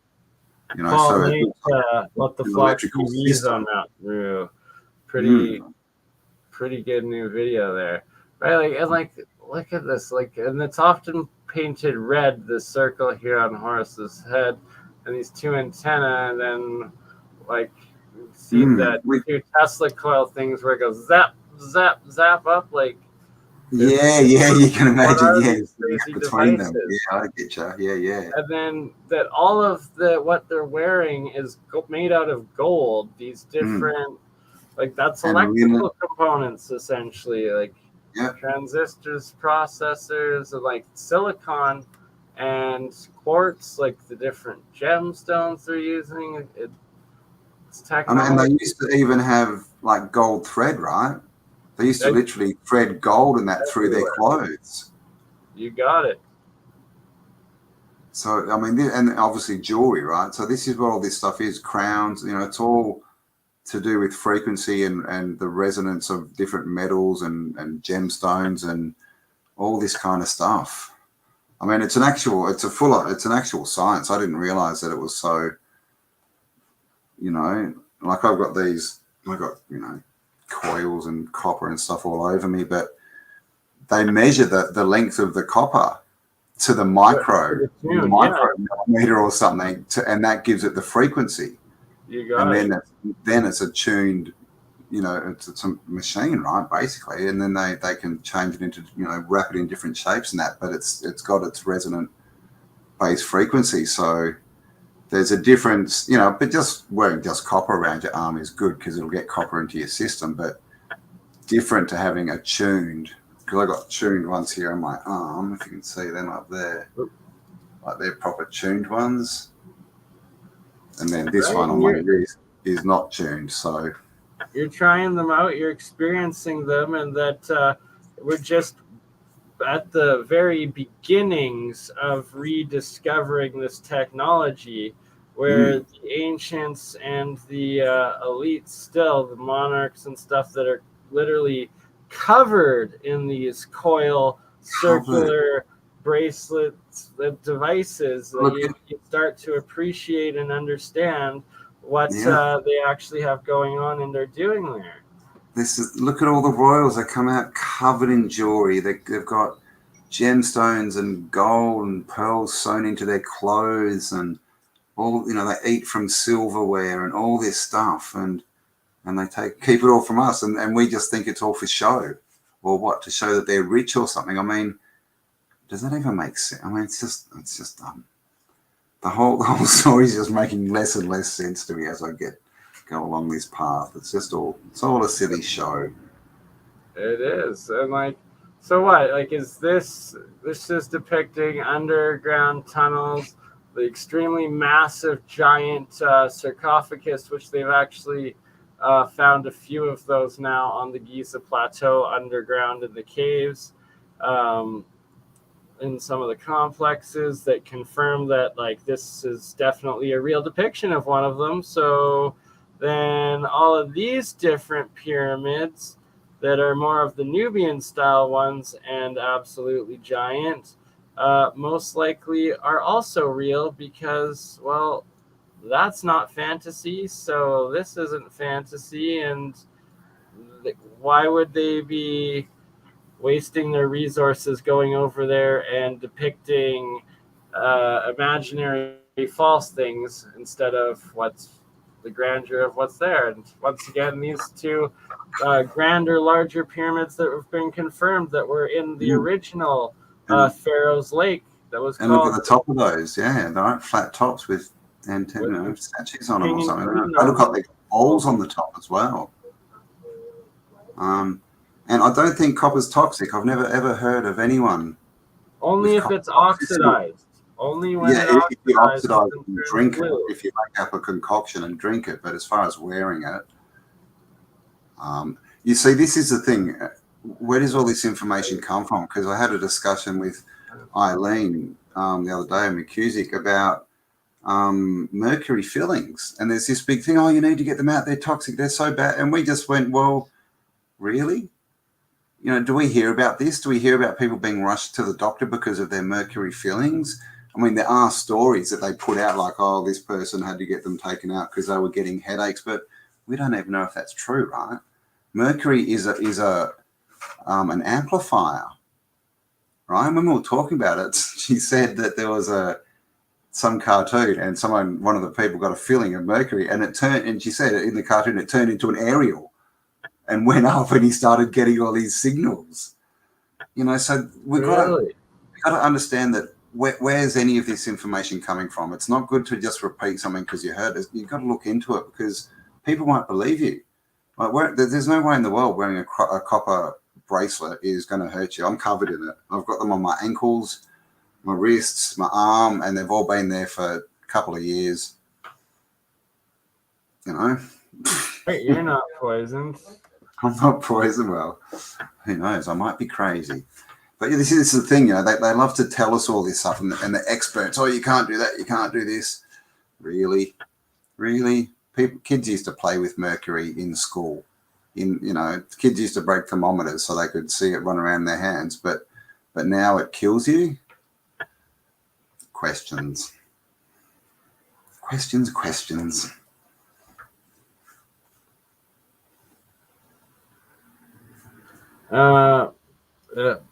There's just so much evidence everywhere of it nothing adding up to the official histories.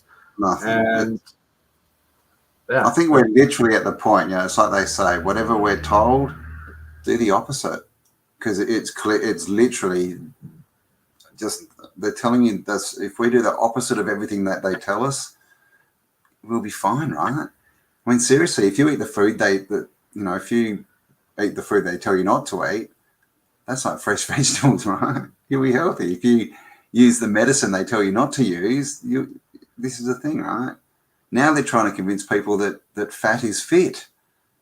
I actually saw an article saying that running was bad for you. Like, this is seriously the kind of stuff that's coming out. So literally, I'd say whatever you hear from an expert, do the opposite. Do the opposite, man. And then at least you got half a chance. Right? Like, especially if it's like a government program or something like that. It's trying to pass those bills. It's like, okay, this is like the good health bill, and then you look into it, it's like, oh, you're putting uranium in our food today or something, you know. It's oh, okay, you want to enrich all the cereal with iron, so you're putting iron filings in the cereal. Okay, that mate, because that's literally what they do, by the way, guys. Iron filings, and they say it's enriched with iron, high in iron. You can't absorb iron filings. But the main thing is just Google, what are they called? Health ministers, and see what they look like.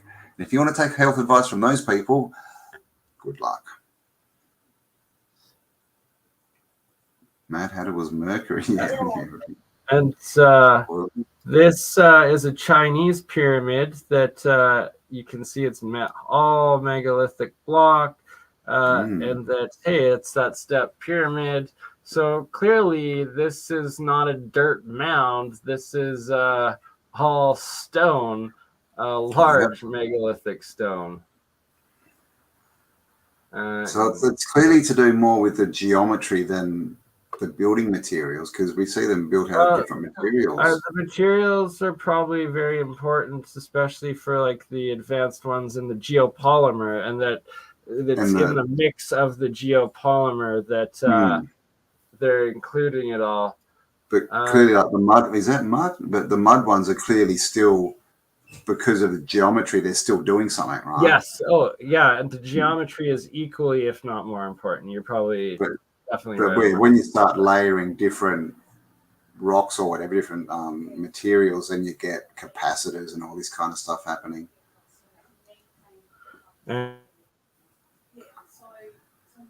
Oh, my sister here. Hang on.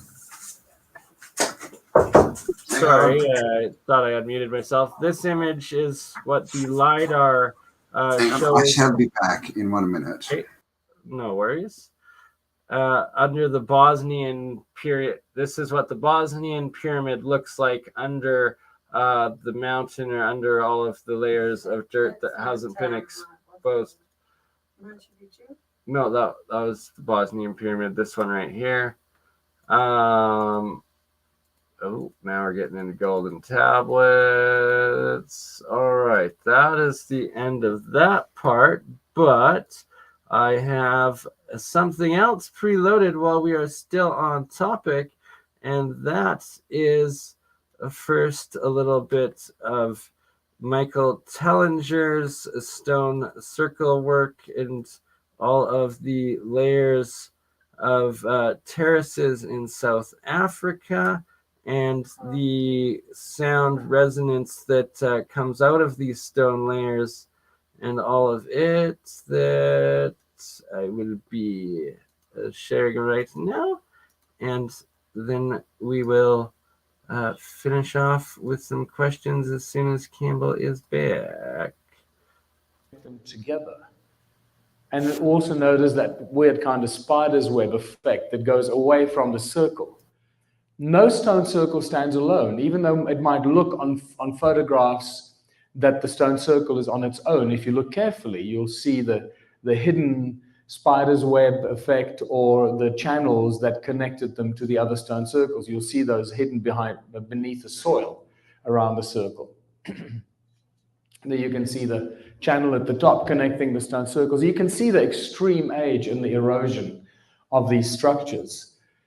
Obviously, much destruction has been done by town planning, town development, farming, roadworks, and that's really mostly where the destruction happens. There are huge parts of South Africa where if you fly over in a helicopter or with a drone these days at sunrise or sunset, there are vast areas that you can actually see many of these structures hidden under the soil. But when the sun is at a very low angle, it shows it up beautifully. You realize that there are vast areas that are just simply covered by these stone structures, but we can't see them. They don't even stick out of the soil anymore. And these channels, you can see channels that cover entire mountains with these stone structures all connected to each other. There's another great example of a channel running over there into some weird hexagonal ruins and structures. Cluster of hexagonal cells.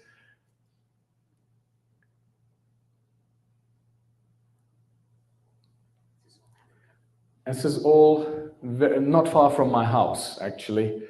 When we sit on the balcony at Stone Circle or at the Ubuntu office, that's what you look at. The mountains around us are covered in all these structures. That's why we are located there. And the other mystery is the vast number of agricultural terraces.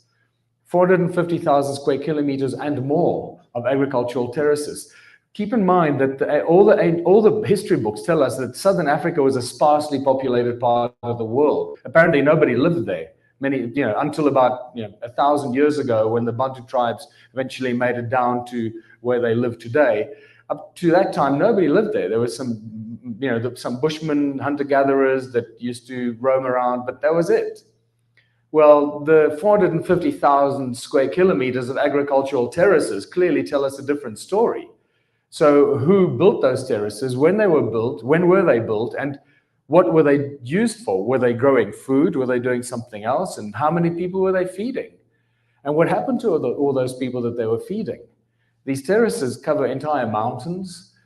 When you start seeing them, you suddenly see them everywhere. And the Google Earth images give you a very interesting idea of how widely spread they are as well. Again, South Africa, Zimbabwe, there are parts of Zimbabwe that it's almost impossible not to see these terraces. It's unbelievable. Again, this is not far from my house. This is the entire side of the mountain is just covered in these, and it goes on until you eventually hit either forestry or some farms that have developed farming or so forth, and then it obviously disappears. And the other doors and entrances to these stone structures. And that obviously immediately excludes dwellings for people or dwellings for animals. So whenever you read in the, very, very naive history books that tell us that these are dwellings for migrating tribes or for their animals, this is clearly a very ill-researched author that put that down. This has got nothing to do for dwellings for animals or people. Archaeological drawings all the way from 1939 show us some of these clusters, these stone circles with no doors and entrances, and you can see how they're clustered together. In many areas, you can see some of these clusters, and often they're actually carved on rocks. Sometimes you see these carved on stones when you walk among the stone ruins. That's even that's truly boggled my mind. It's like, what came first? That they first carved the stuff out, and then they lay it out, or they first lay it out and somebody came and carved it on a rock as a sort of latecomer architect or town planner or somebody trying to document what they discovered there on a rock. It's just spectacular. And sometimes these stone circles are concentric circles with no doors and entrances. And then you start realizing that there's a lot more to this that meets the eye, and obviously they were used for some very specific purpose. The flagship, obviously, as you may know by now, is none other than Adam's calendar. Well, that name, just so that you know where the name comes from, when I first met Johann Heine in 2000, I opened it up, cleared it out, and found this tunnel that went into the darkness. And the tunnel was described to me to be paved all the way around underneath and paved all the way around, something like this. This is not the tunnel, but I found, so you can just imagine it. It wasn't, when they found it, it wouldn't have been beautifully backlit for a photo opportunity. So he says, when they found it, they walked in there and they're obviously very nervous because this is like, what the hell is this doing here? And and several meters into the darkness, they stumbled upon one of these, facing them in the dark. And he said, this man told me that they got such a fright, they just turned around and got out of there as quickly as they could. And they never, ever told anyone about this until he told me about this. And then 3 months later, he died. So I'm glad that I listened to the old man. Brings us to the question, what are the stone ruins all about? Are you guys tired? Do you want to, I'm not sure which of this I'm going to have to cut out, but I'm getting tired myself. But so I know it's much too long. It's already 9:20, so I'm going to about half an hour to go, and we'll be out of here. So, hello, sorry about that. I have to jump. I have to go and have dinner with my parents before I jump across the country. So I'll let you all continue. Have an awesome time with Bernie, and I'll catch you all soon. All right, brother.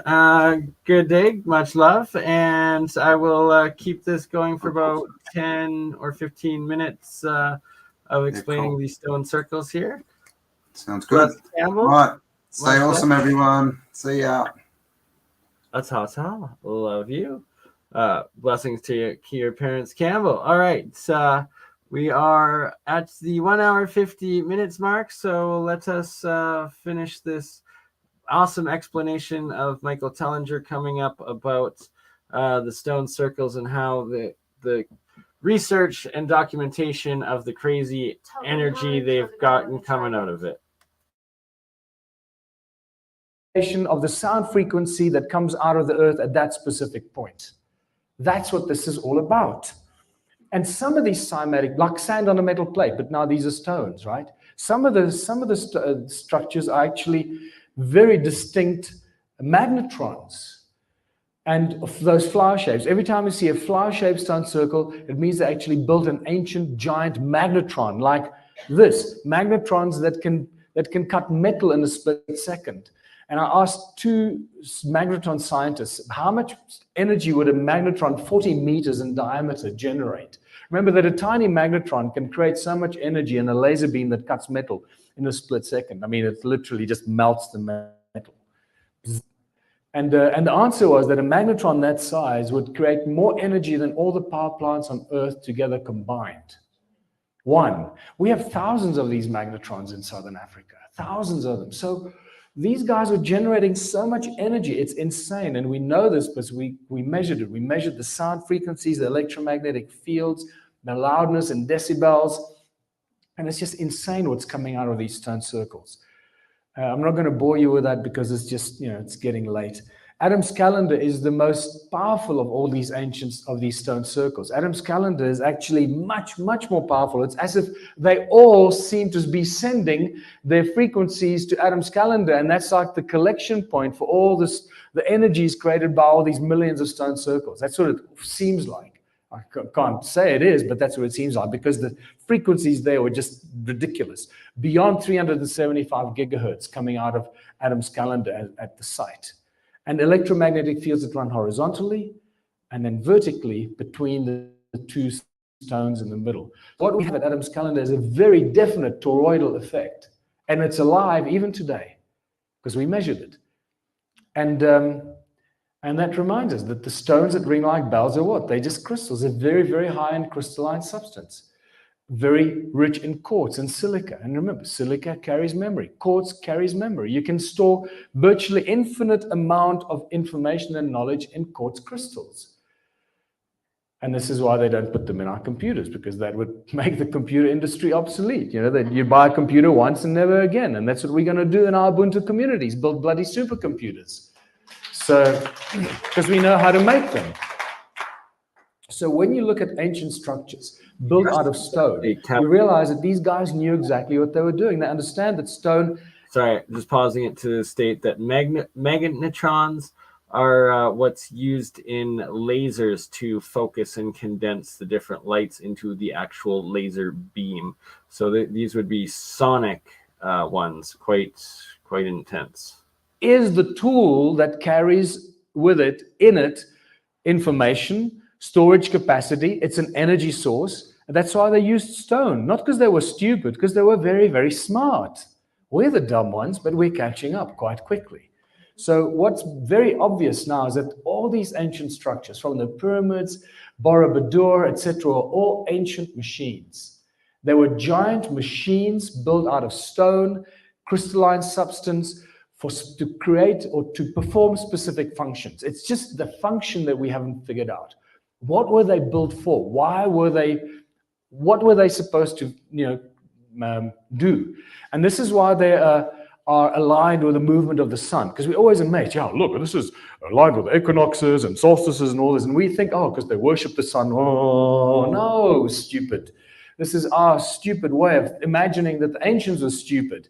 They built this machine because the machine was aligned with the sun, because the sun is the activator of these machines. When the sunrise equinox over there and the first sun beams come down this passage and hit the standing stone, which is a crystal, you know that because all stones have crystal in them.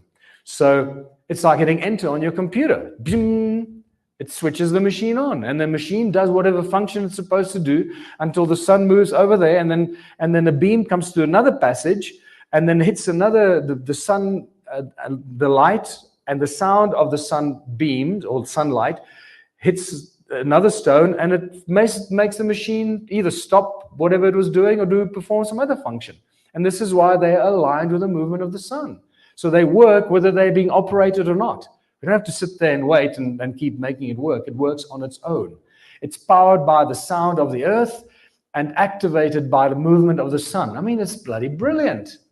It's so simple. And now we're figuring this out. And we know that the energies are still there, because this is a photograph taken of the pyramids, and there's still huge energy coming out of the pyramids. Even the symmetrical patterns coming out of Stonehenge, although Stonehenge has been completely reconstructed, there's still very powerful symmetrical patterns coming out of Stonehenge that tells us that its original structure was very specifically created as a resonating device an energy device. And now we get to the very exciting Earth grid that seems to connect all these ancient sites on Earth. By now, you should know that this is a magnetic grid. It's not just ley lines or some fancy, it's actually very specific energetic patterns that are created by the resonance of the Earth and the magnetic fields that it creates. And the ancients seem to build all these ancient sites on these nodal points and very powerful points on these magnetic grids. And this is an ancient Sumerian text that actually tells us a lot of very important information. This is a real text that comes from the Shoyan collection. And it says, in the distant days, in those days after destinies had been decreed, after Un and Enlil had set up regulations for heaven and earth. I mean, regulations for heaven and earth. And Enki, the exalted knowing God, by the rules for heaven and earth, the fixed rules, he set up cities. It seems to tell us that there was some sort of a fixed energy grid in the sky, heaven, and the fixed energy grid on the earth. And based on the energy field in the sky and the earth, they set up the cities on earth on these specific nodal points.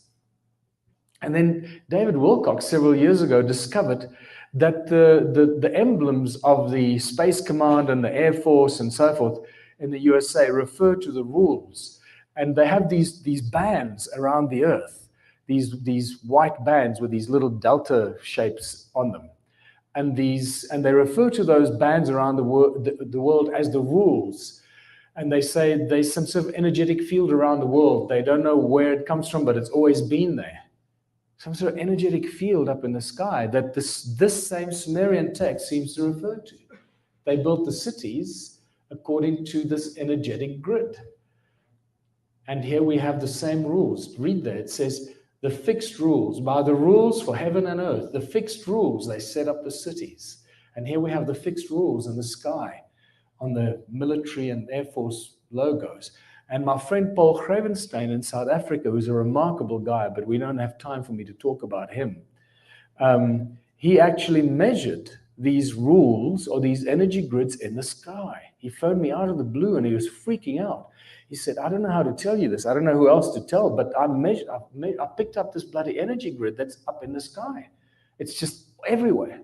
It's like a matrix. It's like it consists out of ones and zeros. It's like a binary code, powerful energy field up in the sky. And he said he sent up a few energy beams with these devices to try and break it. He says it breaks it momentarily and it instantly reforms. You cannot destroy it. He says you can't break it. It's indestructible. And I just realized that all this ancient stuff that we're dealing with, just like I said, these ancient machines are just advanced technology on a gigantic scale. These obelisks in Egypt, they ring like bells. If you listen to them, they ring like bells, just like those stones in my museum. And when you go into these temples in Egypt, we told that they were built for this and offering. It's all nonsense, offering and praying. It's just too many pillars, not enough space. When you look at them from this angle, you realize that this is just something very different. And all those pillars clustered together, why would they build them like that? And then the more I looked at it, the more I realized, now inspired by realizing that the stone circles were powerful energy generating devices, suddenly seeing aerial photographs of these temples in Egypt, I realized that they weren't temples, but they were actually templates. That we're actually looking at gigantic energy circuit boards on a gigantic scale that we could never have imagined. It's just beyond our imagination. The scale that these guys were building things on is something way out of our perception because we just don't have enough money to do that. And macro processes, gigantic microprocessors become gigantic macro processes. And here we are told that these were places of worship, and then this is where the people lived. No, these are giant bloody macro processors, and that's part of the circuit board. It's what it is. And you can start seeing that the pyramids were the same thing, giant powerhouses, creating huge amounts of energy. And just, you start seeing things and recognizing how all this fits into ancient history. Sacsayhuaman is also just a giant circuit board. When you look at images from the air, you realize it's just a giant circuit board. It's not a fortress on top of a mountain to ward off marauding crowds and guys on horses and spears. No, it's a giant circuit board.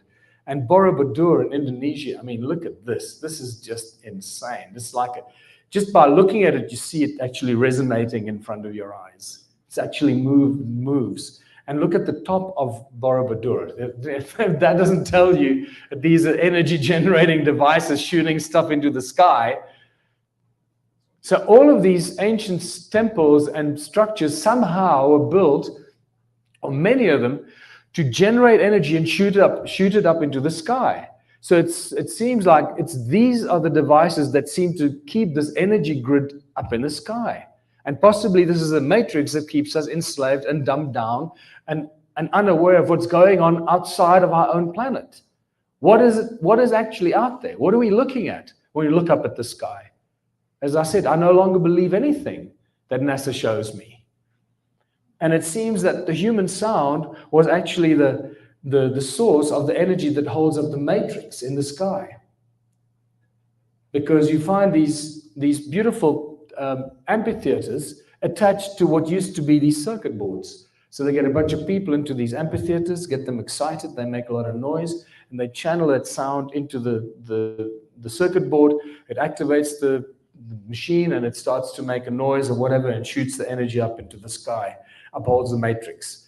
There's beautiful amphitheater, beautiful resonating pillar of a row of pillars that used to feed into the circuit board.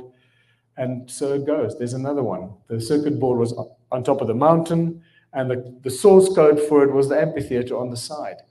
Here's another amphitheater right in the middle of a circuit board. This is in Algeria, North Africa. And since 2015, this shows you, I should update this. Nothing has changed in 2017. The templates and temples have just become churches. And if you look at the tops of churches and mosques, they just have cones, these cones that face the sky, that capture the sound and the energy of the people in the church. Look at those cones facing the sky. It's just spectacular. Capture the sound and the energy of the singing and the clapping and the fear and the anxiety, and especially these ones here. This is the mother of them all. And then business centers and cities, they're just designed to channel all the sound and energy up into the sky. Somehow nothing has changed. We seem to continue putting all this energy, the city grids are like giant circuit boards, generating huge amounts of noise, huge amounts of energy, and strangely enough, all being connected by these channels called highways that never stop making a noise, just like the stone circles. We never stop making a noise. And now I understand what Morpheus meant when he said that people are the source of energy. It makes a whole different kind of sense to me now. For whom and why, I don't quite know.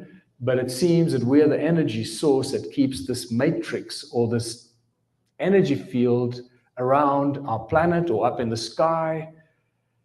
And that brings me back to the deception that's been woven for us over thousands of years, and especially the last few hundred years.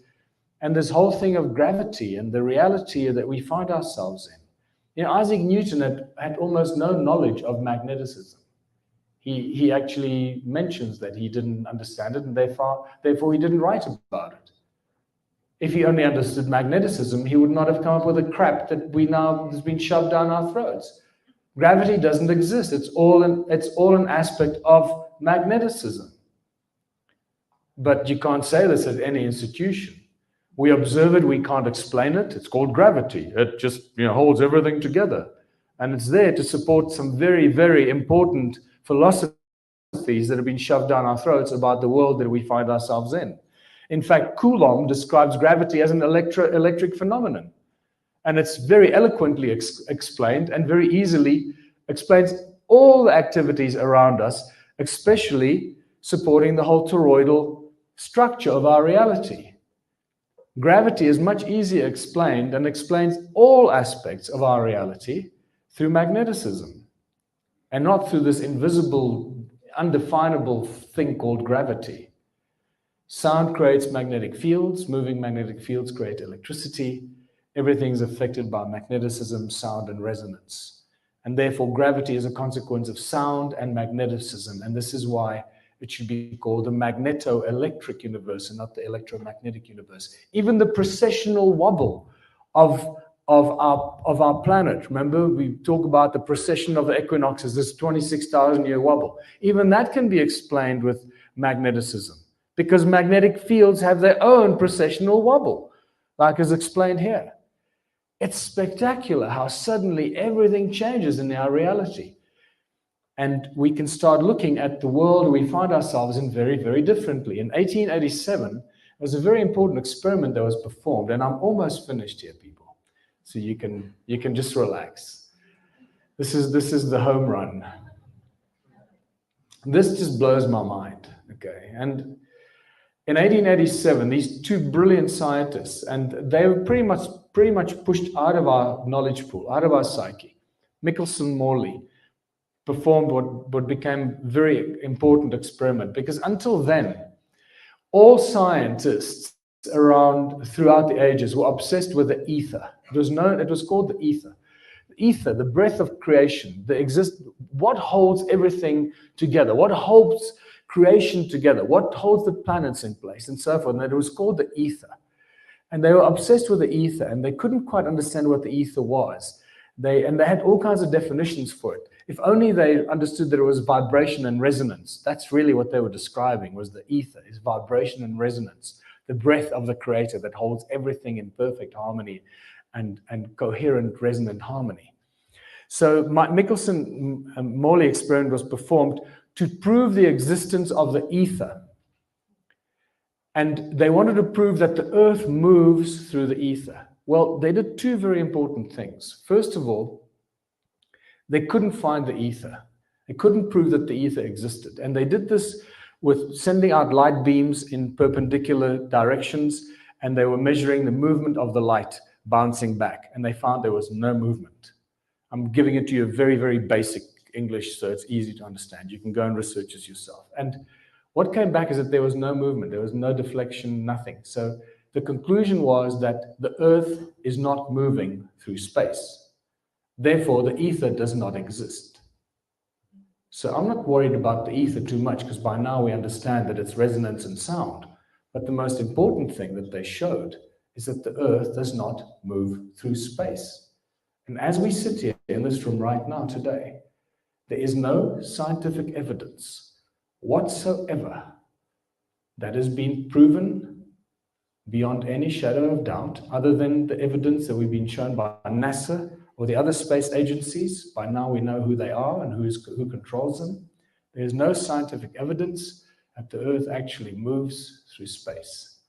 I told you I'm going to push you beyond some of our capacity, break down the walls of our own resistance. This has really shocked me, and I no longer believe anything. Even Mika Koku says, Michio Kaku, says that there is no scientific evidence presented today that tells us unequivocally that the earth moves through space. What the hell is this all about? What it does tell us that ether has been replaced by the particle physics universe. And we can start seeing the agenda that was put in place a few hundred years ago, starting with the concept of gravity that replaces magneticism. Then we start seeing the discovery of the electron in 1897, where J.J. Thomson discovers the theoretical particle, the electron. Never proven to exist, but the theoretical particle suddenly becomes a reality.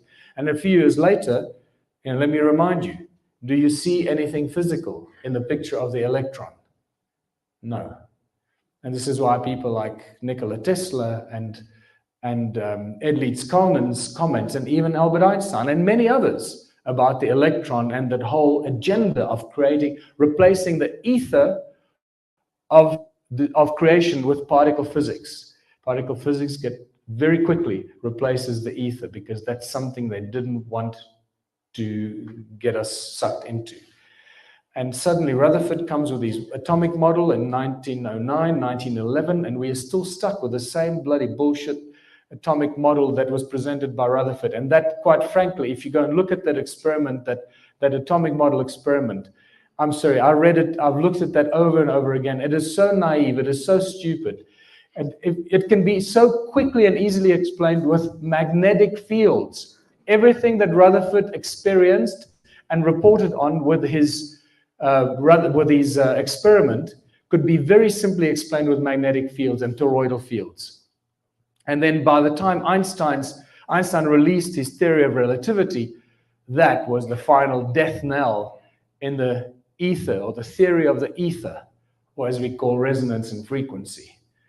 What's even more interesting and important is that the many experiments that have been done with the cosmic background radiation over the years have brought back some very, very interesting results. And Max Tegmark from MIT, in The Principle, I don't know if you've seen the documentary called The Principle, very clearly tells us, and he's the guy that drove that experiment, they found that from our perspective, the Earth is the center of all of creation. This is not popular in mainstream science. And yet this is what the most mainstream science results are telling us. That from our perspective, the Earth is the center of the universe. Not only that all the other observable galaxies and solar systems seem to exist in layers moving away from Earth as the center of the universe. Do with this information what you want. What I'm going to bring you back to is that everything is connected through a fractal nature of resonance that creates magnetic fields and toroidal fractals throughout all of creation. The atomic models, the quantum theory, all of that stuff can be very easily explained with the stuff that I shared with you, with sound, resonance, and magneticism. What happens is that the more questions we ask about this, the more mysterious are the things we find. And this is why I call this presentation exploring the nature of our reality and really pushing the boundaries of our own capacity to tolerate new information. Because this certainly has shaken my reality, and I no longer believe anything I'm told by any university professor anywhere, because they're all lying. And yet, Max Tegmark gave us some very interesting information. What we do with it is what matters most. What do we do with all this knowledge? Because we can't affect what happened in the past, but we certainly can affect tomorrow morning when we wake up and we enter the world and we share our knowledge and information with others. And this is why I believe that we're the ones we've been waiting for, and we are co-creating a new reality. Now that you know how powerful your thoughts are, how powerful every word you write, powerful every message you leave for somebody on your cell phone, how every email you send, how powerful all your communication and all your thoughts are, you realize how quickly we can co-create a new reality for ourselves. Because all of this positive stuff, the positive thinking, the positive talking, the positive co-creation of a new reality for humanity that is filled with prosperity and abundance is right here. We are creating it as we speak it and as we think it. No one can stop that. It's up to us. And the more people say it, think it, speak it, imagine it, the quicker we are going to create it.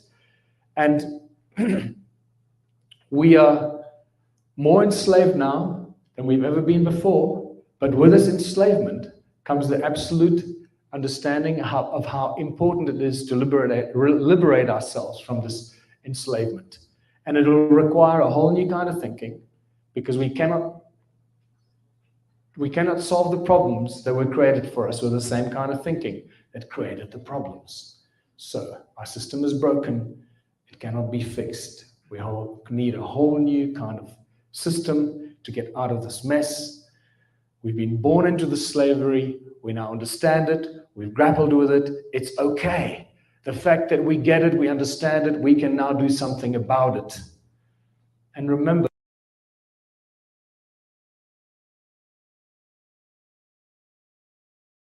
Hey, my name's Bob Greenyer, and I'm a volunteer with the Martin Fleischmann Memorial Project.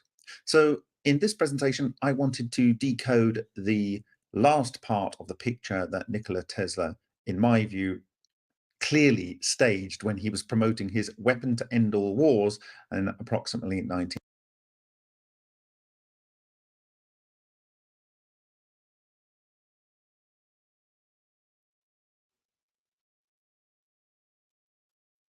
Hey, my name's Bob Greenyer, and I'm a volunteer with the Martin Fleischmann Memorial Project. So in this presentation, I wanted to decode the last part of the picture that Nikola Tesla, in my view, clearly of March 2023. That should probably read the 19th of March. Across the center and with the leaders here offset, but feeding across the main. Sorry about that. I posted the full link in the live chat for the Michael Tellinger. I was just trying to play some of Bob Greenyer's most recent work with the Martin Fleischmann Memorial Project. Absolutely great stuff where he's been decoding the geopolymer of the Great Pyramids of Giza and proving without a shadow of a doubt that it is both geopolymer as well as tens of thousands of years old, and putting the science behind it and connecting the respectable real science community with actual real archaeology and discovery around the world. I'm going to play a couple minutes of it, and then I will post the link, and we will cut this off at 2 hours and 20 minutes here. Thank you, everybody, for being here today for the stream, and hope you're all having a blessed day and week. And on that note, here's a few more minutes of Bob Greenyer. Main axis here is two vortices, but at 90 degrees to these vortices. And I just thought, probably, that the stonemasons might be good enough, reasonably, to create some quite complex pieces of stonework. Okay? All right? So I'm just putting it out there because when you see these things, you have to recognize them for what they are.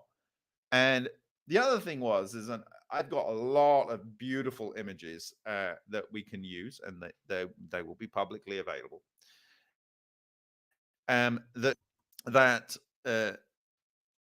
This island was trading with Egypt, and at one point they were handed a stele. I actually have the image on my phone, and I don't have it available to share, but I'll share it on the blog afterwards. Actually, it's one of the other photos I took. But anyway, it's a stele, much like the one of the Assyrian god, where you've got the headdress of the sky gods and the flying disc of the sky gods, and then the kind of like tuning fork type thing, and it goes down. But it's also got the classic disc with the two wings and the tail.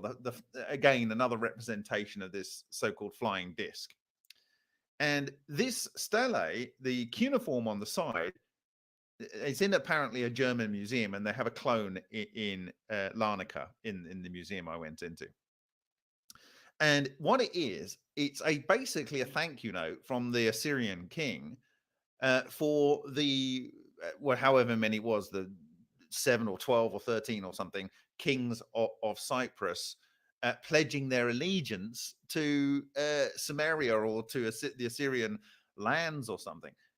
If that's the case, then there was a deep ties between these nations. So it's not just that they had war for and with the pyramid. It was over the pyramid, and it was using the pyramid. Apparently, this is according to Sitchin's translation. And literally, he says, in those slots where I'm in the pyramid, I'm going, something's been taken from there. And I took that video and I shared that with you a couple of presentations ago. Apparently, there is an argument that something has been removed from there. And so what happened, according to Sitchin's translation of the cuneiform, was after this battle, they went in and they took stock of what was in the pyramid, and they literally disassembled parts of it. So my theory that it was literally sabotaged, it actually would appear to have a historical document that supports this hypothesis. Okay, so this is all news to me, and so there we go. That's what it said. And yeah, so apparently apparently there were other things removed, and I actually have images in the antechamber video pictures that I took where it looked a bit like something was stripped out of there. I don't know, but I can definitely say it looked a bit sus that there was something in that chamber, and it was in the grand gallery. And when I started overlaying the sacred geometry as derived from the actual Lena research, it pointed to this slot being absolutely in the exact perfect place for the sort of golden ratio spiral to be excited. And that's as it was. The other thing is that he talks about the primal matter. Now, my argument is that the hydrogen is split into the three things: the protons, the electrons, and this dark matter, which Shishkin says is condensed torus of the coherent matter layer. It can't go in through here. Okay, so it might be that you never need to pour water down here for it to operate. But I would rather that you had control over that. And when I look at the images that I shared subsequently, it may actually be that the device is to a degree converting the material down here into protons to a degree. I don't know. And this needs to be investigated further. But what I'm saying is that any water extra you put down here after this coherent matter layer that's forming this, it would be, in my view, extremely intense when it's operating properly. Would not be able to go through the coherent matter layer. It would just either boil or disassociate on this boundary here. In fact, if you were to come down here, you would either boil or dissociate. And why the way that I think potentially the disassociation is going on, let's say we have some water here in the well, whether it's coming up through groundwater or whether it's actually put in here deliberately, it comes down to the proton in the water having spin. Okay, the oxygen in the water doesn't have spin, but this distortion, this disruption beam is so intense that it is literally ripping the proton out of there, leaving the oxygen nowhere to go except to also be disassociated.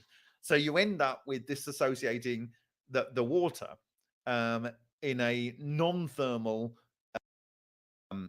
and I've also seen it in a experiment by Alexander Parkhomov that produced excess heat over the course of 225 days, more than 2.14, I think it was, megaelectron volts per nickel atom. Although, as I've argued, I think much of that came from not the nickel, but other interactions going on. Okay, so I have to flip the pyramid here because of the way this is working.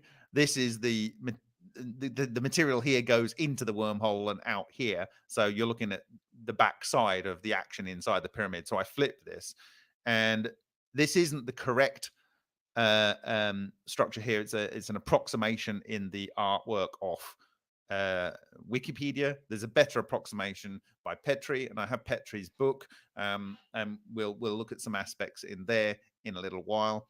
But it is this particular shape. So the thing is, what happened with the Parkhomov 225-day reactor, and we'll see this in a little while, is that in that experiment there were two samples. So basically, Alexander Parkhomov, Dr. Alexander Parkhomov, he did this experiment, and he shared parts of the reactor with, I think, 9 different labs, of which or organizations, and the MFMP was one of those. And I had the pleasure of looking at those in Alan Goldwater's at least for the vortex and anti-vortex, these structures, the vortex and anti-vortex, we've seen it so many times from this neon light glancing across the top of the surface. And what is it? I'm going to go there. It is an alpha. Okay, it's an alpha, and I grant it, it's actually quite nicely carved in there. Now, this, I can't remember the name of the person. For some reason, he thinks there's an omega here, right? I don't see it. I see a lot of other stuff that looks a bit damaged along here. But this looks nicely carved into what was the flat surface. Arguably, this could have been done at another time. But I think it probably would have been, you know, I don't know. Anyway, whoever it was thought that they were seeing something new, and there it is. I don't see the omega. The alpha makes sense to me. The alpha makes sense to me. Why does it make sense to me? Well, because if we go back to our previous ODE presentations and we go to the circle of life here, okay, we have, as you know, the alpha and the omega. And the alpha, i.e. kind of like new life or new material, begins at the end of death. Okay, so once you have destroyed your material in your breaker and it goes all the way through your pyramid or all the way through the ether stream and gets to the point of being born again, okay, over here, then that is where you have your alpha. Okay, so as I showed in the Coptic art here, you have your alpha and omega here with your breaker and your maker or whatever. So I'm therefore arguing that I agree that this is an alpha, and I could accept that you know, whatever was coming in here was being born again, whether that be matter or something else. You take your pick. But this, I believe. So Bob is extremely technical, so you can tell that this is real, actual science. He's just going over explaining his discoveries and verification that there was transmutations of elements, actual nuclear reactions going on within this structure through the tests that he's currently doing on it with his equipment. I'm just going to play one more section of this, and then we will call her a day, and love you all, and we'll catch you on the next one. But one last bit here. Is alpha. And so there we go. This is the beginning. So it would be coming in theory, if this was correctly in the place, the point at which the end of death is occurring is literally at this point. Literally at this point. Or of the Great Pyramid of Giza. And if you look at this, you can imagine that you could get a pretty tight seal between here and here, and it just under its own gravity does the seal, and then all you would need, I mean, is you could probably put chicken fat or something, I don't know, on the boundary there, and it would do the seal, and it would just be under gravity. Okay, so you know, quite a wonderful piece of engineering, really. A little bit more issue on the side. It depends whether the door was actually like a wedge shape. If it was a wedge shape and it went into a wedge shaped socket on the sides, then one can imagine that also that would seal. So but it might be sufficient, depending on the production rate of gases, to, you know, have that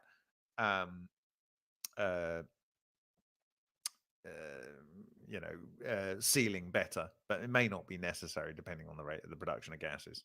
Okay. Okay, so the thing that I'd like to draw your attention to here, and this is in the 2017 paper in Nature about the first void being discovered, the second new void being discovered above the Grand Gallery.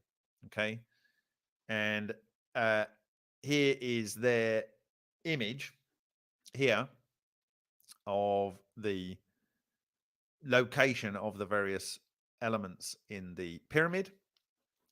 And so you can see the center line here. The actual line of the Grand Gallery is a little bit off the center. It's a little bit off the center. Okay. And I believe that that is correct. And we know that these things align themselves not in a straight line, as it were. And I'll give you a little bit of random kind of a correlation for that. One is the fact that we know these yin-yang structures. Okay. One is a cone with a pit in it, and one is a pit with a cone in it, right? So this is the breaker. This is the breaker on this side. This is the same as we would imagine is going on this side of the pyramid. It's this is the breaker here, okay? So it's on this side. So this would need to be above this one, if you know what I mean, if we're looking into the page. So therefore, if you're looking at the plan view of the pyramid, then this one is above. And I think, it's more to the east, okay? This is more to the east. This one would be, and you don't need to see it, but it would be more to the west, okay? And therefore, where it dumps the material would be to the west. And that would, for me, explain why the King's Chamber extends into the west under my hypothesis. Okay, so and yeah, that's the different paper there. Okay, so they have some other nice details in this paper. So this, of course, this is the first paper. So at this point, by using their muon technology, they had it in these potential places, but they've said it can be lower and it can also be down, or it can be flat or whatever. But I'm arguing that the position is in a way that it can feed into the upper part of the structure that it needs to feed into. If we go into here, and we go here, and we need our n-1s, and we will go to pyramid inside. So it needs to have the chamber feed. It needs to be above here, and it probably is a mirror image of the Grand Gallery. And it would need to feed the hydrogen into the top n-2 TOR. Okay, so in here. Yeah. And so that's where I predict they will eventually find it is. Where am I going now? Okay. So the interesting thing is, it is literally, this is the elevation, looking at it from, I guess, well, it could be north or south, I guess, this is east-west. So you're looking at it from the south, I guess, through. But you can see this new chamber is directly above, okay? And here it is from south to north, so, and east to west. So you can see that the new chamber is literally exactly in line, okay? It's exactly in line, which is exactly where it would need to be feeding the sacred geometry structure, okay? All right. So with those two elevations, so this is a plan, and this is a different elevation to the one that we've been looking at. We've been looking at the south-north elevation, not the east-west elevation, and we have not looked at the plan. But the plan makes sense for the logic of what we are doing. The other part is that it's in and out. So we see it's in and out in the actual how it plays out.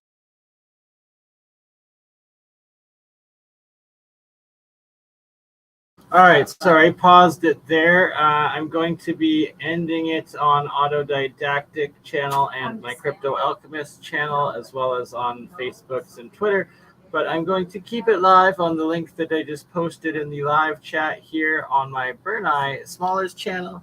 So please do head over and subscribe to all channels, whether you're on Crypto Alchemist, BurnEye, or AutoDidactic, to AutoDidactic, BurnEye, and my Crypto Alchemist #2 channel.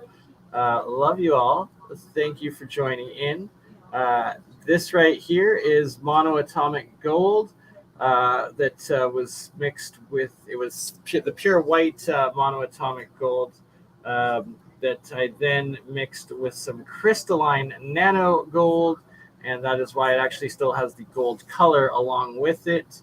And it's being, that was the 4th rinse where I dumped the top rinse water out, the very strong colloidal waters that many recommend using for baths and stuff.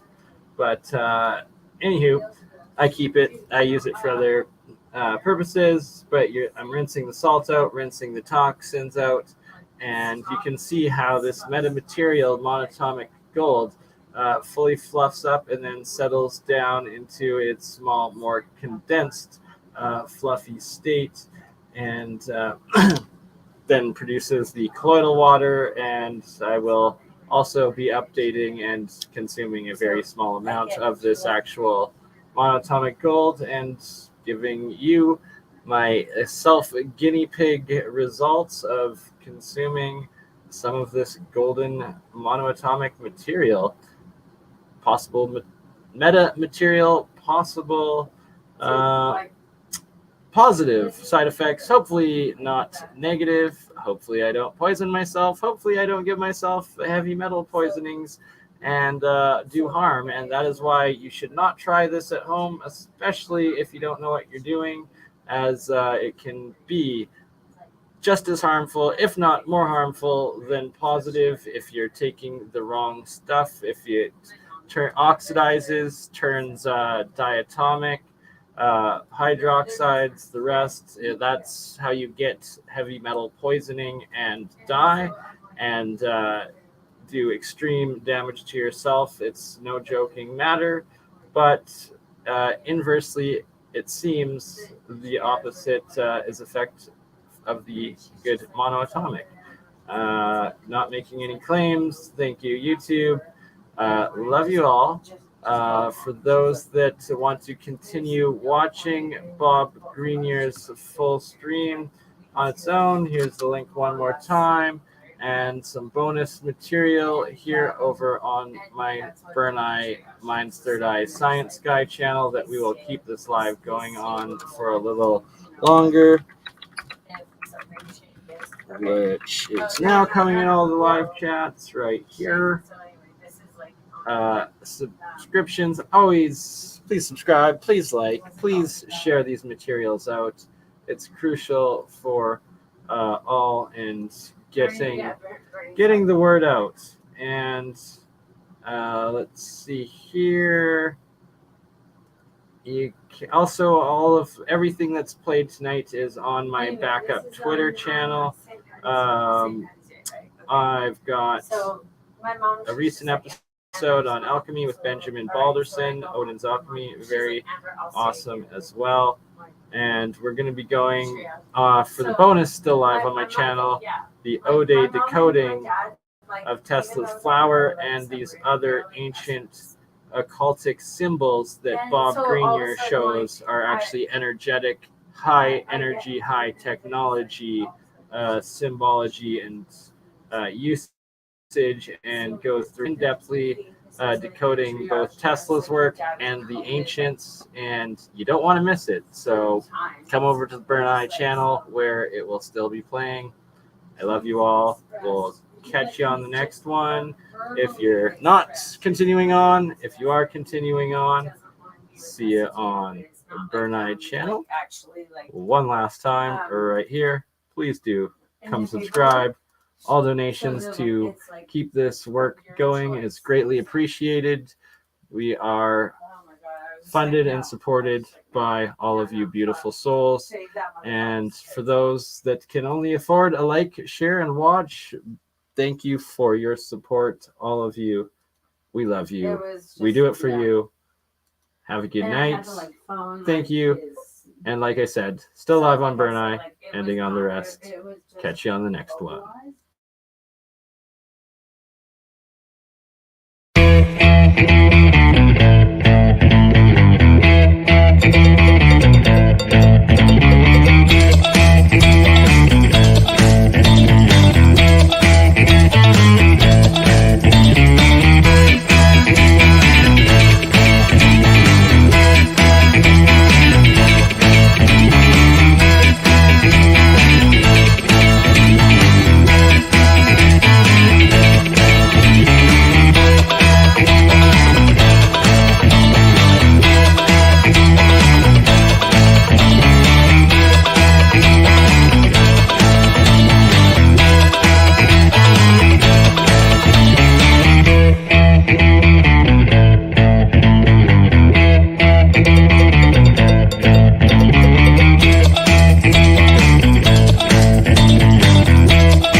All right, we are still live, remaining here. Oh, we're also still live on Rumble. So also, if you are on Rumble, you are getting this extra bonus. And yeah, I'm still live on Crypto Alchemist, but it's going to be ending very shortly if you're still on my main channel. So please do come on over and subscribe to the backup BurnEye channel right here. All donations are appreciated.